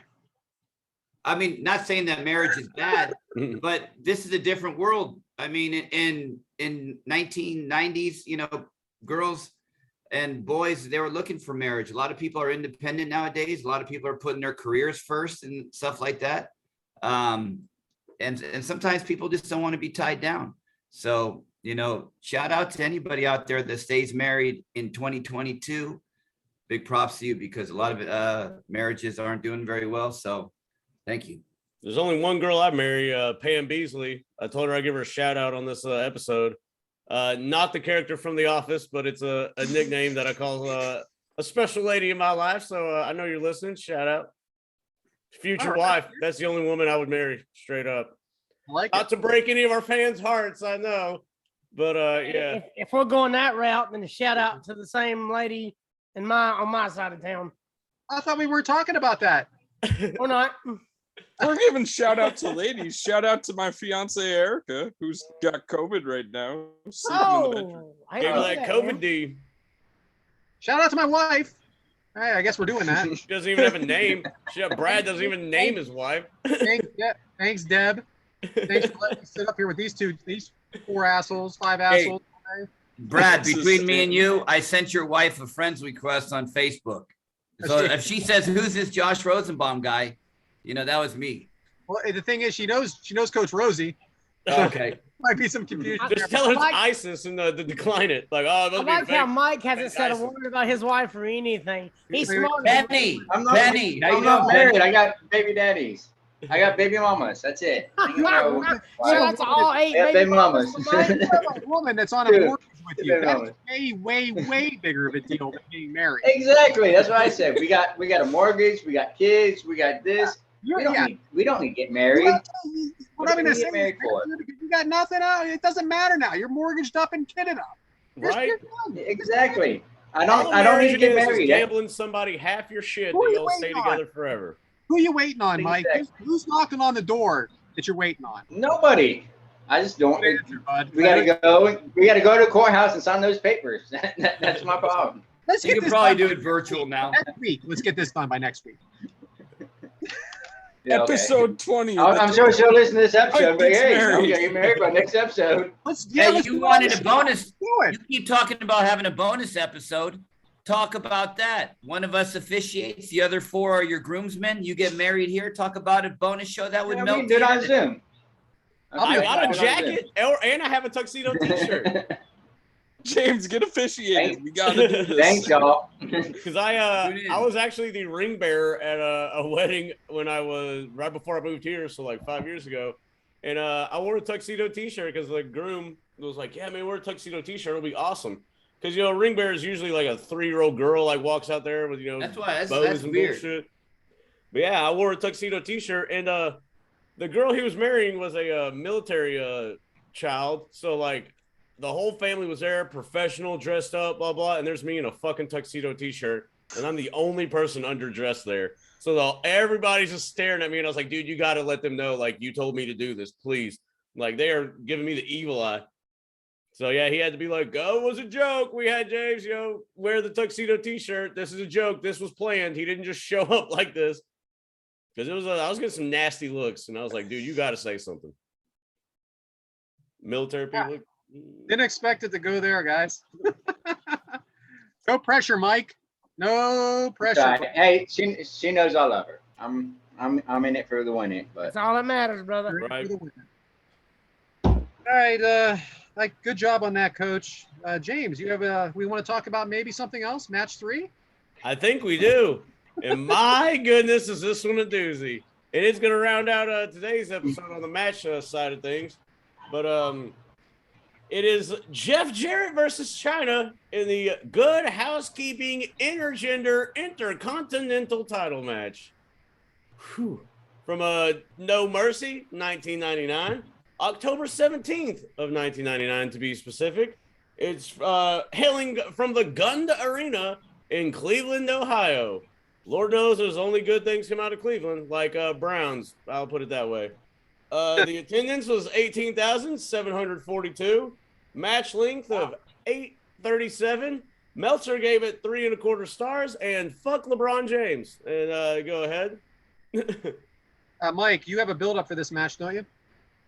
Yes, I do. Actually, this one right here started when Jeff Jarrett did a open challenge for his IC belt, and Chyna came out there and signed the contract, and it started a thing with her and Billy Gunn because Billy Gunn was going to sign the contract. Chyna signed it before them, so what that led to Chyna and Billy Gunn having a match together, which Chyna would pick up the victory on that one.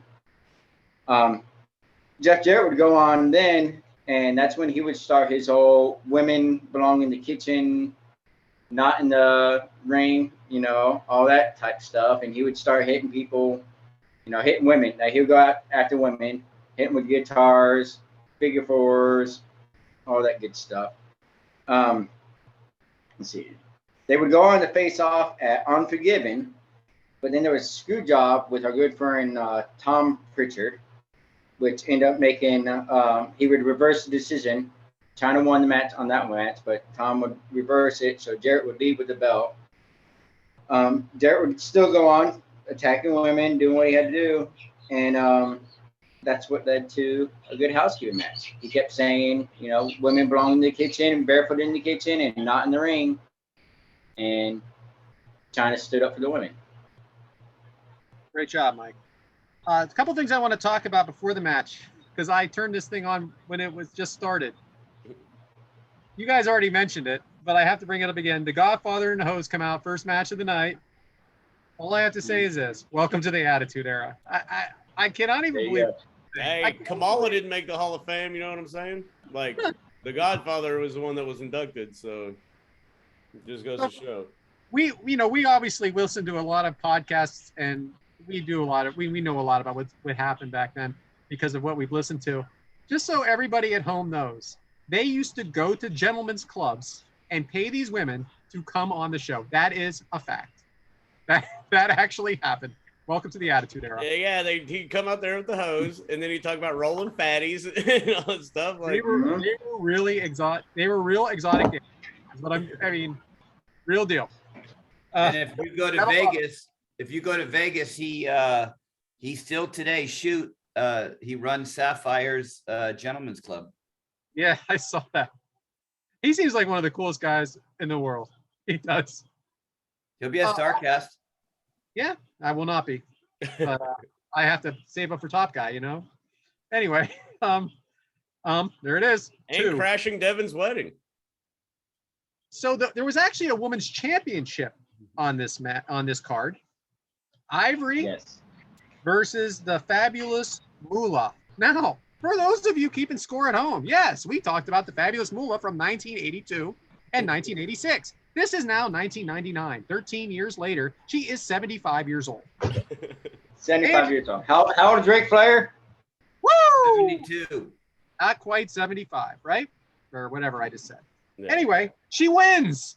Mula wins the match with the help of the bump machine Mae Young, who is just getting knocked around the entire. And she's actually older than Mula, from what I see. Like, I don't know. I just had to mention it because we definitely talked about both of them on the last show. So, yes, Mula won the championship match. It was not a good match. Ivory looked absolutely tremendous. Abs on top of abs on top of abs. And then King said when Mae Young and Mula came out, I have to quote the King here, James. What is it, Halloween? Because she looked like a grandma 13 years ago. Oh, I'd man. love to see Ivory nowadays in this version of the women's, the women's revolution. I'd love to see Ivory right now. She was such an amazing athlete. She was in the Royal Rumble. I think she still looks great too. I agree. She would look. She was legit. And then the thing is, she, like we talked about last episode, she started on Glow, so definitely evolved into something very special. So Jarrett versus Chyna. Jarrett is with Miss Kitty. Kitty, hey, kitty. JR or King was saying. Eh, kitty. That being his wife, right? That's His the wife Yeah. of Jerry the King, Kitty. Yes, and he married her. Yeah, he married her. So you have to at least mention this part of it too. This was Jeff Jarrett's last night in WWE. I know we're talking about the women here. Right. Mike. Mike, did you want to talk about that? No, No, I he put a just gun went- in Vince McMahon's to be chest. sure. Like, pay me, motherfucker. No, I'm yeah, gonna blow that's your exactly goddamn head off. So, and then, y'all Jeff know the Jarrett story. walked into the building. He did not have a contract. He said, I am not by any means going to give up my championship to a woman, no doubt, unless you give me all my money tonight. He pulls out a gun. Vince McMahon took $150,000 out of his pocket and said, please, Jeff, I need you to wrestle this last match tonight. And Jarrett thought about it long and hard, said, I'll think about it, and then got $300,000 out of it. Now we all know that's not true. We've listened to Jeff Jarrett now. So the joke is this. Jeff Jarrett did not have a contract coming into this night, and he had a meeting with Vince McMahon. Jeff has spoke about this, that he needs paid before he goes out there, and they worked out an agreement. We don't know the exact dollar amount. I think Jeff has said it here and there, like a little bit, but never really an exact. They paid it out of the Gundurina account to him, which is genius, absolutely genius. It came out of basically the proceeds of the night as a check from the Gundurina, paid Jeff, and Jeff did we'll go through the match. This was his last night there, and he got paid before he went out with Chyna and wrestled this match. He is a genius businessman, Jeff Jarrett, that he was able to pull this off. Yes, there was a video package before the match. Tom Pritchard was in it. I wanted to just give a quick shout out to him. I also wanted to give a shout out to Miss Kitty because that was a hell of an ass shot. Everybody see that? Yes. Because Yes, even it'd be awesome. he, who's, I think, was getting ready to marry the woman, said, whoa! Like he had never seen it before. A lot of that video package does not age well at all. At all. And again, like we keep saying, we're talking about a different time and an era that was very It's a different. different time. Chyna came out to the DX entrance, and she is called the ninth wonder of the world. Devin, as someone who was not born while he was alive, who is the eighth wonder of the world, my man? Andre the Giant. Very good. I am so proud of you. Oh, thanks. So, did this actually need to be a gimmick match? Did this have to be a Good Housekeeping match? That's funny because I put in my notes. I said I cannot stand gimmick matches when there's a title on the line. I can't stand it. I hate it, and I almost turned the match off. But I wanted to watch it because it was Chyna, and she's such an amazing shape here. But I just hate my number 2 line. I hate these gimmick matches, especially for the Intercontinental Championship. But did it make sense because of the build-up? It shouldn't have been for the title if they're going to do the build-up like this, because it almost made it seem like the Intercontinental title was secondary to the Good Housekeeping part. All right. I don't know if I agree with that because I feel that they built this up as that she's a woman and that she belongs in the kitchen. So she needed to overcome, and we knew that Jeff was leaving. So what do you think they should have done differently? They had a better They should finish. just gave her the belt to begin with. I'll get to that, Coach. You hang tight, buddy. You hang tight. Don't you ruin that finish yet, pal. Sorry, Adam. It just kind of felt like you either pulling away from one or the other. Don't do them both at the same time, because the Intercontinental title, if we're going to do this big, Chyna's the first woman to win the Intercontinental title, it should have just been held on a bigger platform, a bigger pedestal. She wins it with no kind of special help from weapons or anything like that. It should just been her beating Jeff Jarrett one-on-one to make it more special. Okay. That's just my opinion. No, well, you're one man and you're an in-ring performer, and we appreciate that. Now, Mike, do we think Chyna is believable enough? Now, listen, we don't mean this in a sexist way, but men are built differently than women. We know that. Is Chyna believable enough to pull off a victory against a man? Yes. I don't agree with a lot of the man versus women matches, depending on who it is. But somebody like Chyna, yes, she can go out there and she can do her thing. And she learned how to do her thing out there too. She wasn't the greatest worker, but she had the it factor. Mhm. So Jarrett takes a lot of punishment in this match from a lot of the household items. Devin, was there anything in particular that you felt what was your favorite household item in this match? My favorite one used was the coffee. He like The tried what? we pulled out like the coffee pot and was trying to hit him with that. I thought that was kind of funny.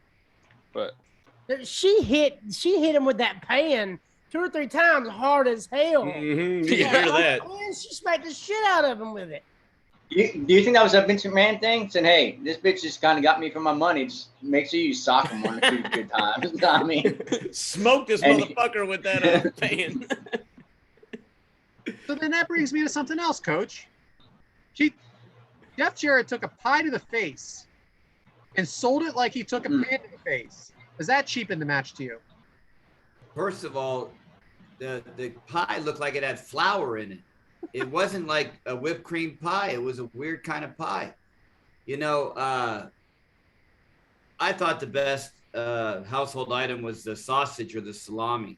I forgot the line that somebody said, but what was that line? Does anybody remember what was said? Something about it must have been left from the Mula match or something. Yeah.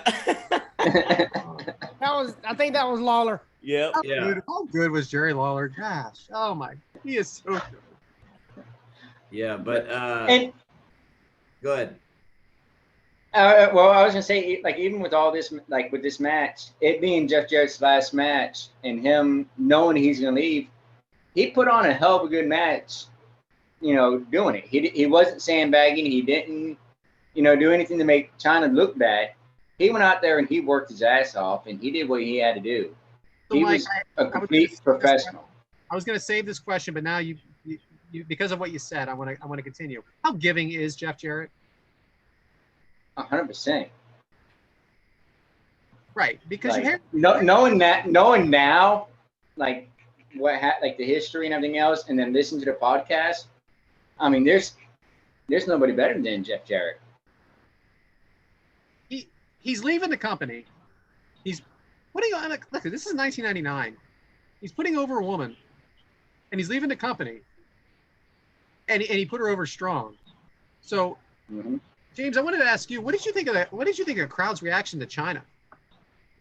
I thought, I mean, her attire probably had a lot to do with a lot of the reaction for sure, because it is around that era, But I don't know. I think with the more gimmicky and the more like the spots, like the batter when they mix the batter, throw it on each other, and all this bullshit happening on the outside of the ring, the hitting them with the pepperoni, which they called salami, all that stuff. I mean, you get like pops and stuff like that from spots like that. So.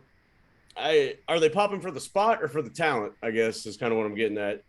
And I will say though, how much you think it spurred JR's ass to deal with all this shit with Jeff Jarrett before the show, and then like call his match, and he called it good, obviously, but in the back of his head, he's probably like, this motherfucker, and I gotta like call his match. Still bitching about it today. Yeah, right. Still does. I understand what you're saying about those. Are they popping for the spot? Or are they popping for the person? And there's a lot of things like people say funny. Like JR says it himself. I don't know if it's coming out of his mouth. Is what people tell him. Funny doesn't draw money. I call bullshit on that. People love this shit. People love Scotty Too Hottie or whoever doing the worm. They love a pie in the face. They love funny shit. So I thought she got a decent reaction. So let's talk a little more about the match here. Jeff Jarrett hit her with the belt for the win. However, it was not a household item. Bullshit. Teddy Long, old Teddy. Bullshit. So a guitar is a household item? Wait, That's what I'm saying. Adam, I got more.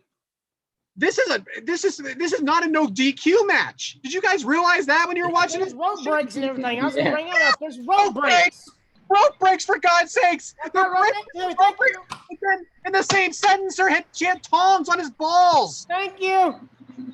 What the fuck is going on in this thing? Listen, I know we're talking about women's matches.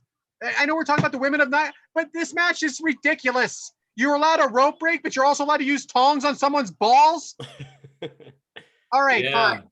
The belt. As Mike Chioda says, each match is open to its own creative liberty. I know, but it has to make sense. And they that even did not. brought out the kitchen sink. All right. So, is a guitar a household item? No. So then I wanted to No. go to the finish with you, Coach. Is this a dusty finish?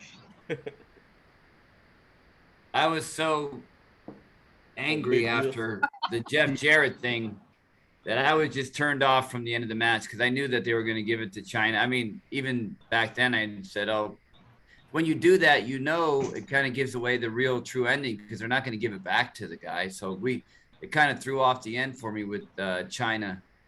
And yeah, I was pissed.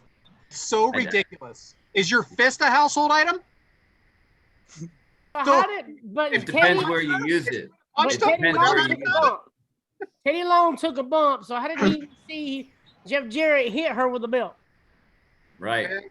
Yeah. Right. This So, wasn't a do Dusty you- finish.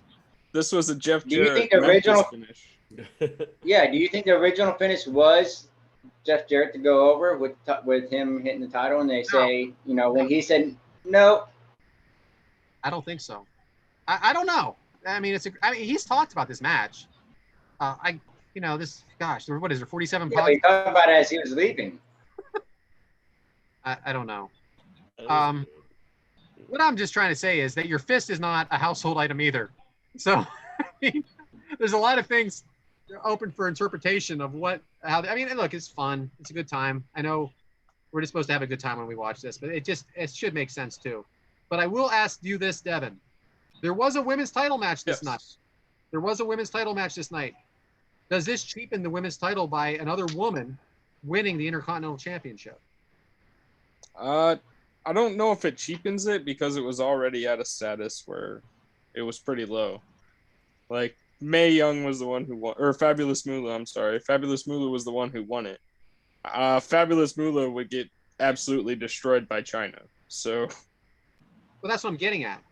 Is that we know the whole point is that Chyna would beat them all, right? yeah, but I don't think it lessened it. I think it just it already showed the status the women's title was at by the Fabulous Mula coming back and winning it. So I think it cheapens it, and the reason I say that is so I live 20 minutes outside of Philadelphia, and we have what's called a city league, and in the city league, these are the NBA guys, if you know what I'm saying.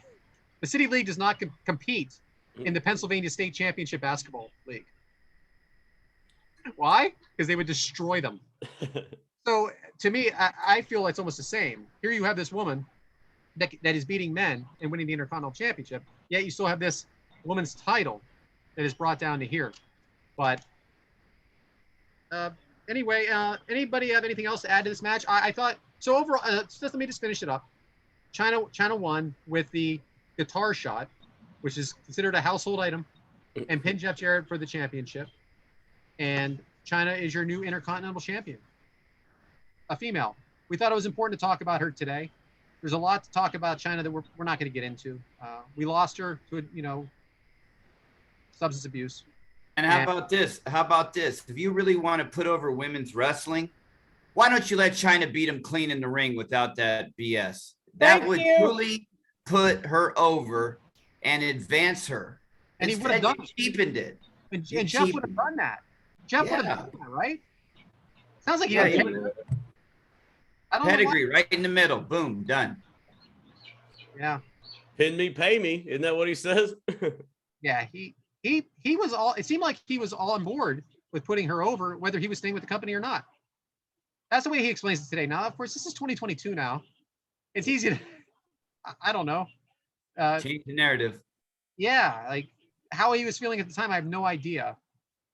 We've heard stuff about Jeff Jarrett before we listened to the podcast that he does now called My World, and we always thought that he was always out for himself, but it doesn't sound like he was when you hear him talk. So Now, what was the date on this match? What was it? 1999, No Mercy. What, early 99, or do y'all know? October 17th. Yeah, Okay, this is a Russo finish. He left right after this. And the thing is, Russo's he's a big Jeff Jarrett fan, as we find out later in WCW. I didn't think it was a bad match. I thought it was fun. Just a couple of the tightening up the screws a little bit. Yeah. Never mind, I'm wrong. He left October 3rd, 99. So this was right after he left. My apologies. Him and Ed Ferrara went to WCW October 3rd, 1999. So Teddy Long was a referee, by the way. Holla holla. Anybody else have anything about this match? I love Chyna. yeah, she looked amazing in this match too. I hate it was a gimmick match. It just cheapens it. I think Chyna could have been so much more if she had the opportunity. You know, we've all listened to JR and Conrad talk about Chyna. You know, that they didn't give her the help that she needed. I would hope that, she is her legacy is important to wrestling and to women's wrestling, intergender wrestling. And she looked amazing. If you look at her background, she didn't always look amazing. And she made it. She was in Playboy. She became the Intercontinental Champion. She became Women's Champion. I wish things could have worked out better for her, and I'm sure you guys all agree. The new A&E extended biography movie that just came out, I think it was maybe last year.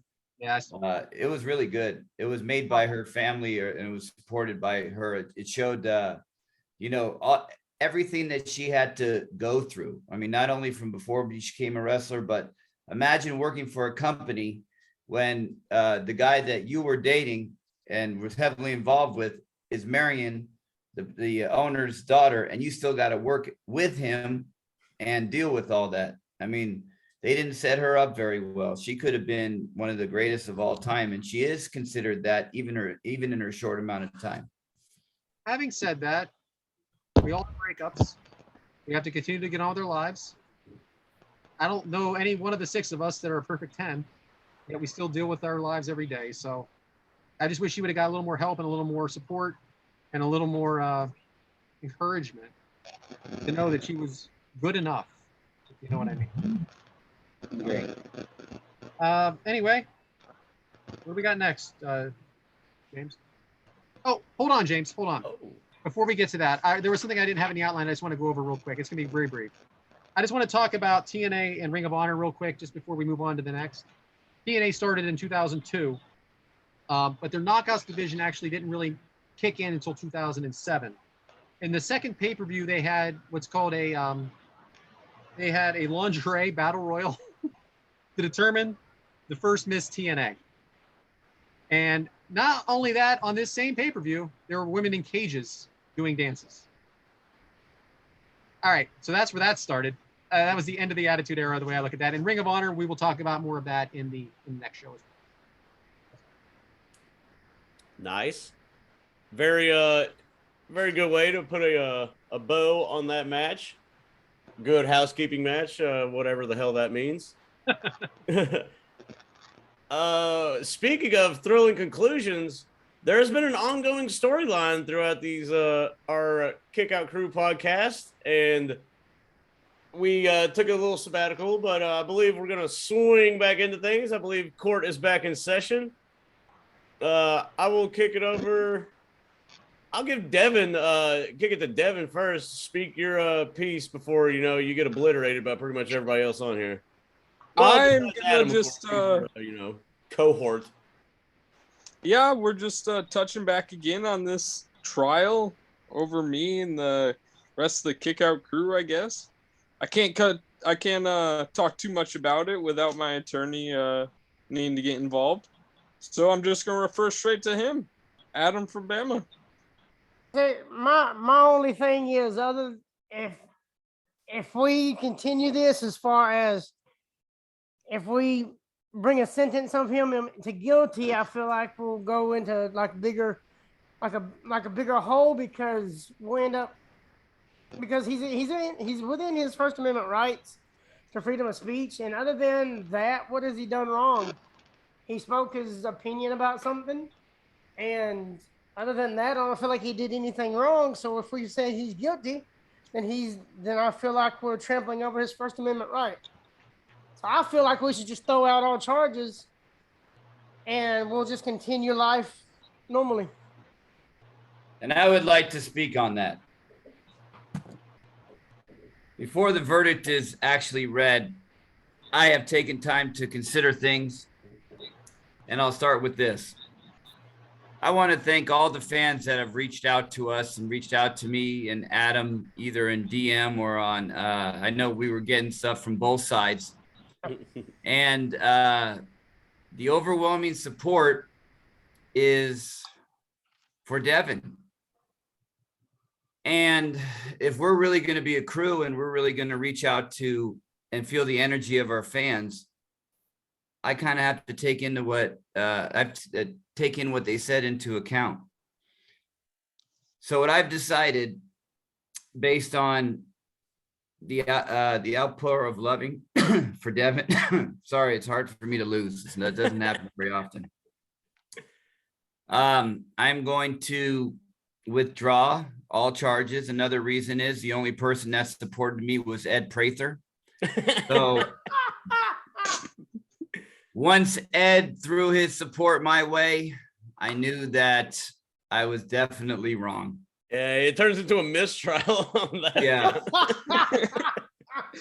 I think honestly, if we had more time for this, you should bring up charges on me for questioning Devin's loyalty. What a lot of you guys don't know is Devin does a lot of work for us, even behind the scenes, beside the camera work. He's the one that's in charge of putting together all those graphics of us at different matches throughout time, you know, with the power of our time machine. Devin does a lot, and what you do is definitely more important than what you say. And Devin has proven throughout this being our 10th show. 10. Big shout out for double digits now. We're up to 10. 10.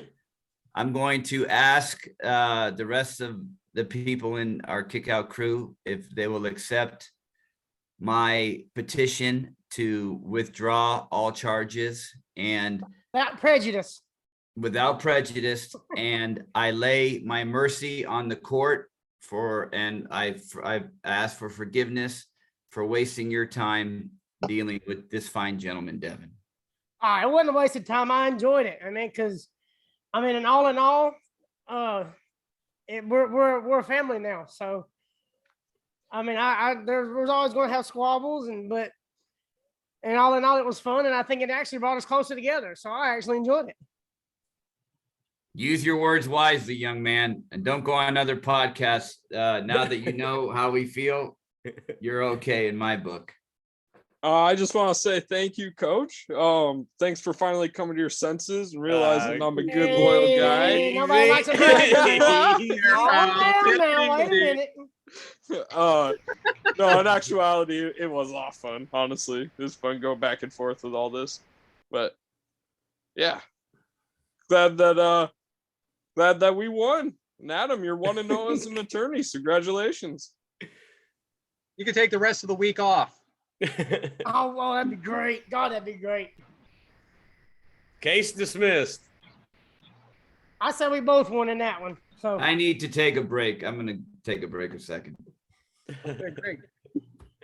All right. Before we get to Mike's Meat Minute, and before we go to, there is a small segment with me with Brad Defends Philadelphia real quick.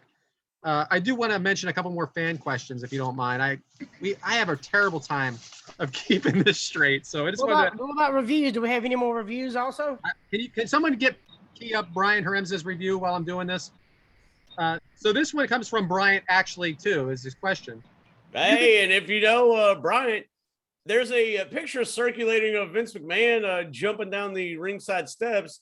That is taken from one of our own fans and a great buddy of ours, Brian Teremza. So shout out, Bryant. You need to get your due on that because everybody's, photoshopping the shit out of it. And we just want to know that was Brian Teremza. So all the funny shit you're seeing, you need to thank him. By the way, does he use all his money for wrestling? Like, he's in front row. Dude, He's front James corner, like right there. Where James, had some help getting to the front row of his, but Brian looked like he did it on his own. I don't think James sold the security guard. Hey, easy. Tread lightly. I can't. But anyway, I will tread lightly. There's some people that listen that may not want the exact details of certain situations exposed. I'm just saying she's a pretty girl. That's all. Anyway, so Bryant says, do you think having Stephanie McMahon carry the women's title helped or hurt the championship? I think go ahead, guys. I'm sorry. I don't think it really mattered at that time. It was just there. She had it. She was playing a heel. Wasn't Triple H the world champion at the time too? Yeah. So, I mean, they were just doing their thing. Actually, right. That makes sense. It's a double-edged sword. Yeah. It helps with the notoriety of the title, to get her name behind it, McMahon as a title bearer.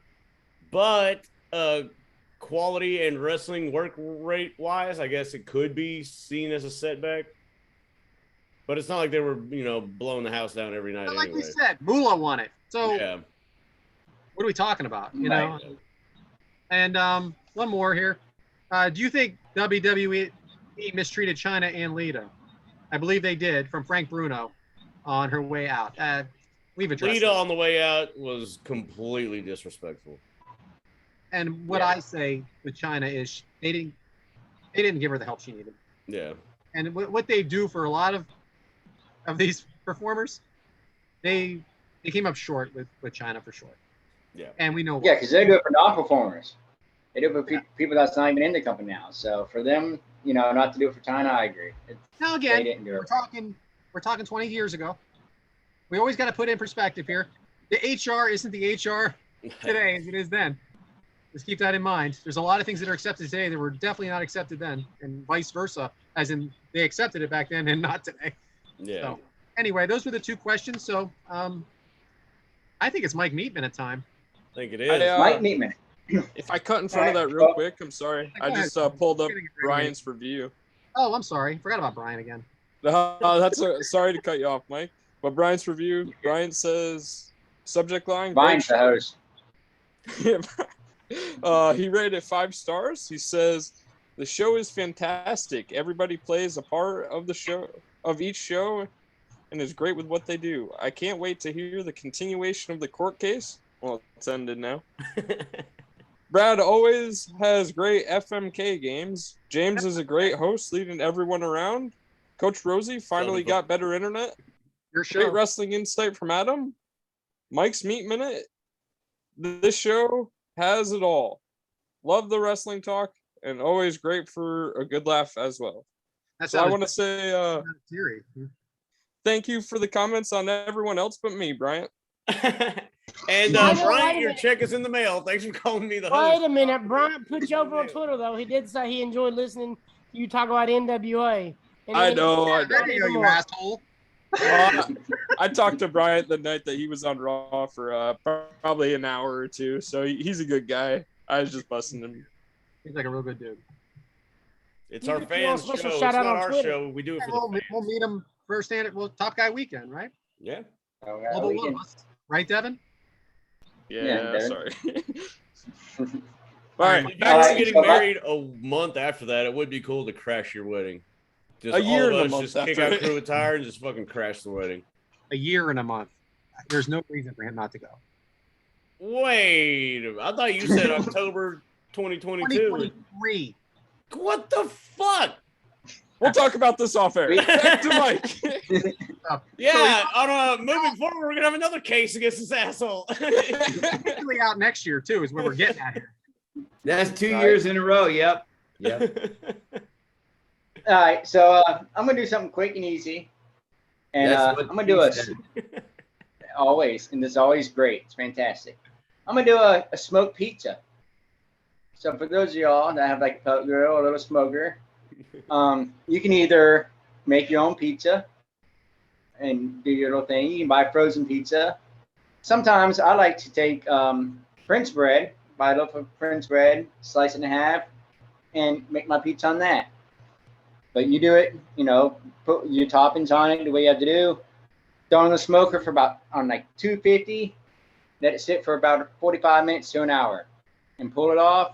And I tell you what, that'd be better than any kind of Domino's or pizza you ever had. Even if you buy the Walmart cheap pizza. I will tell you, Mike. Goes and ruins it with ketchup. Yeah, well, she eats ketchup with it, but It's funny you mentioned Domino's. I had Domino's last night. Yeah, no, I thought that was a subtle dig because I had Domino's for lunch. Mike, that sounds like a great pizza, but I could never eat that because I ate French bread pizza from about 5th grade till the graduation of high school. Every day was French bread pizza in the cafeteria. So I'm going to have to pass on that one, but. well, then you go to Walmart and buy your frozen pizza and throw that on there. I'm telling you, even with those DiGiorno pizzas, everything else, big difference. Big. I'm kind of a pizza snob. DiGiorno got a croissant crust now? Yeah, no, I can't do that. I got to get it from not a chain. I like to get it from a local joint. Yeah. There you go. That's even better. Well, that's my Mike's Meat Minute. All right. You got anything else, Brad? Real quick, I have to defend the city of Philadelphia. We all talked last week about snowballs at Santa. Thank you for joining us, guys. Y'all have It a right. Beautiful. Recording stopped. So let me just get into the whole thing about really what happened that night. Wait, what is that?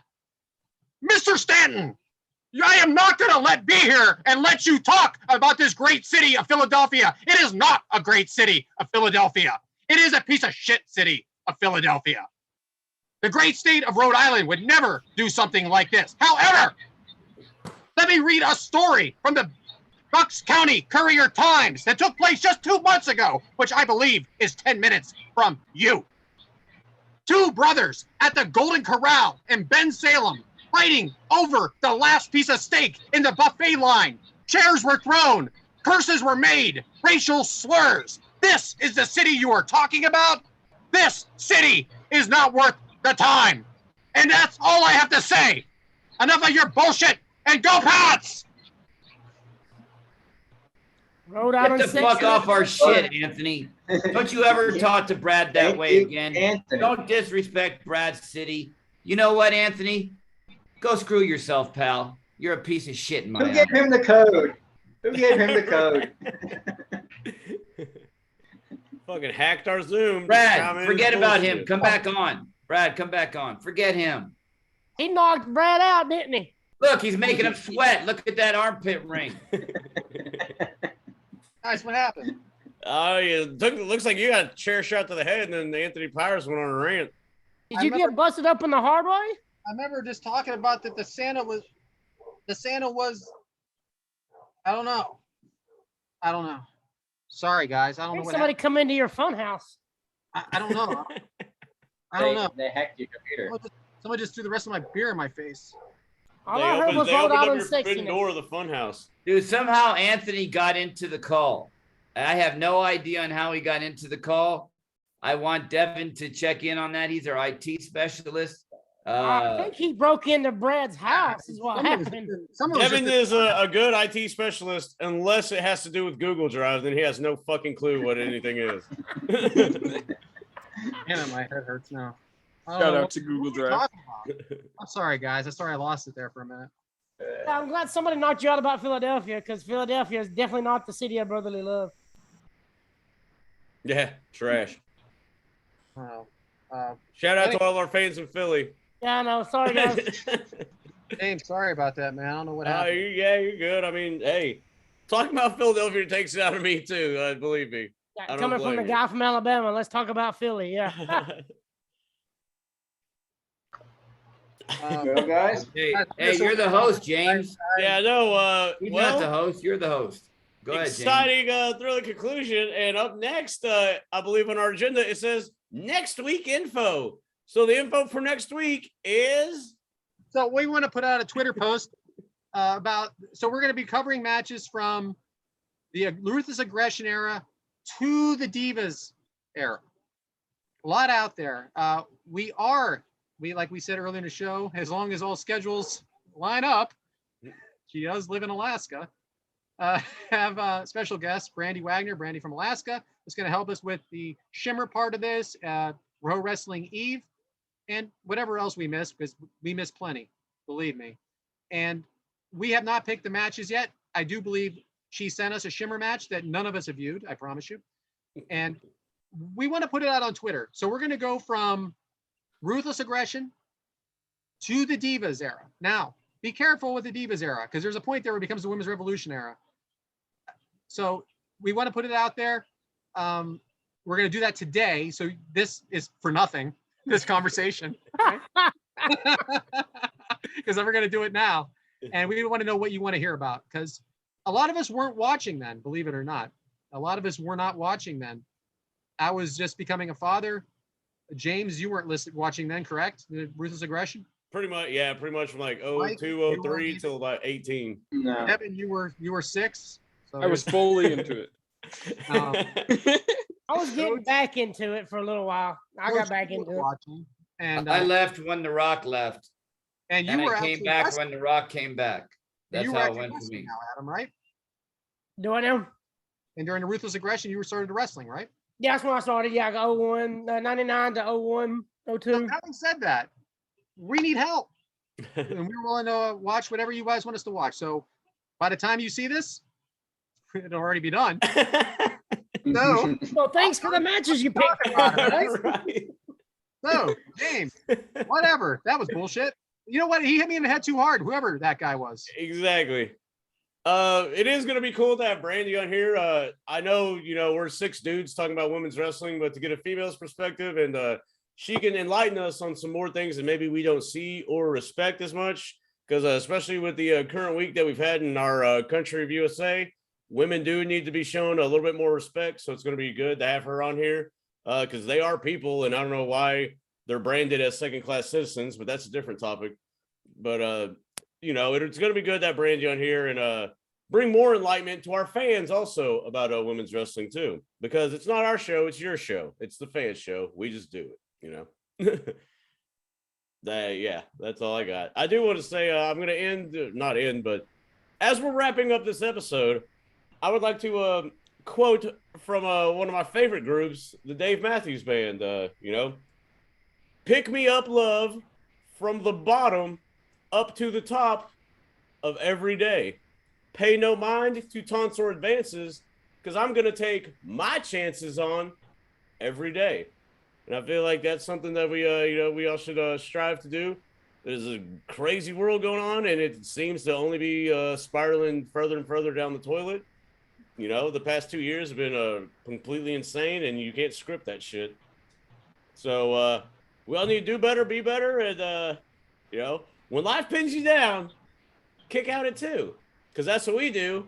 We're the Kick Out Crew, and that's all I got to pretty much say. I'm going to kick it to the guys, get their Twitter handles. I am at James Delacorai. I know nobody knows how to spell that, but the name's on the screen, and we are at Kick Out Crew on Twitter. And that's all. Enough of me talking. I'll kick it. Mike, give the people your shit, the info. You can find me at Whitaker1028. Hit me up with anything you got, questions, whatever. I'm here. Meet a minute recipes, anything like that. It's your show, guys. I am Brad, Yes Man Brad on Twitter.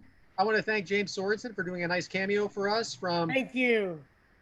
So says Chernoff, Josh Chernoff. Yeah. Really well awesome. done. Really well done. And thank you, James, for the support. Mm-hmm. Next. Well, I'm Adam _from_Bama. holler at me anytime. We'll talk wrestling. Anything else you want to talk about? I am Devin Dowling. You can catch me at DevinD19 at Twitter, Instagram, Snapchat. I want to point out we have the Instagram, we have the TikTok. We haven't added to it yet, but we have Twitter. Follow us at all of those, guys. Mhm. We need some more Instagram followers And YouTube subscribers. for sure. Mhm. And one other little peek behind the curtain, I want to thank Adam because he got us two funny, one hilarious Gilbert cameo. That guy is he still got it, pal. And Sean Ross Sapp. Those were two really good ones. I'm really happy, guys. We have a really good chemistry, and I'm really enjoying myself. And we're learning a lot about each other. We're all at different stages in our life, so it's cool to really experience what everyone's going through, positive and negative. We got a lot of things going good in our lives, guys, and I'm blessed to have you guys in it. I'm at Real Coach Rosie. Love it. Peace. Thank you for all the questions and reviews, guys. Keep them coming. Mm-hmm. So that'll be everything from us at the Kickout Crew. Because life brings you down, don't give up, because that's what bitches do. We kick out it too, because that's what we do. We're the Kickout Crew. So enjoyed it. Thanks for all the feedback. Have fun listening. Appreciate it, guys. Peace.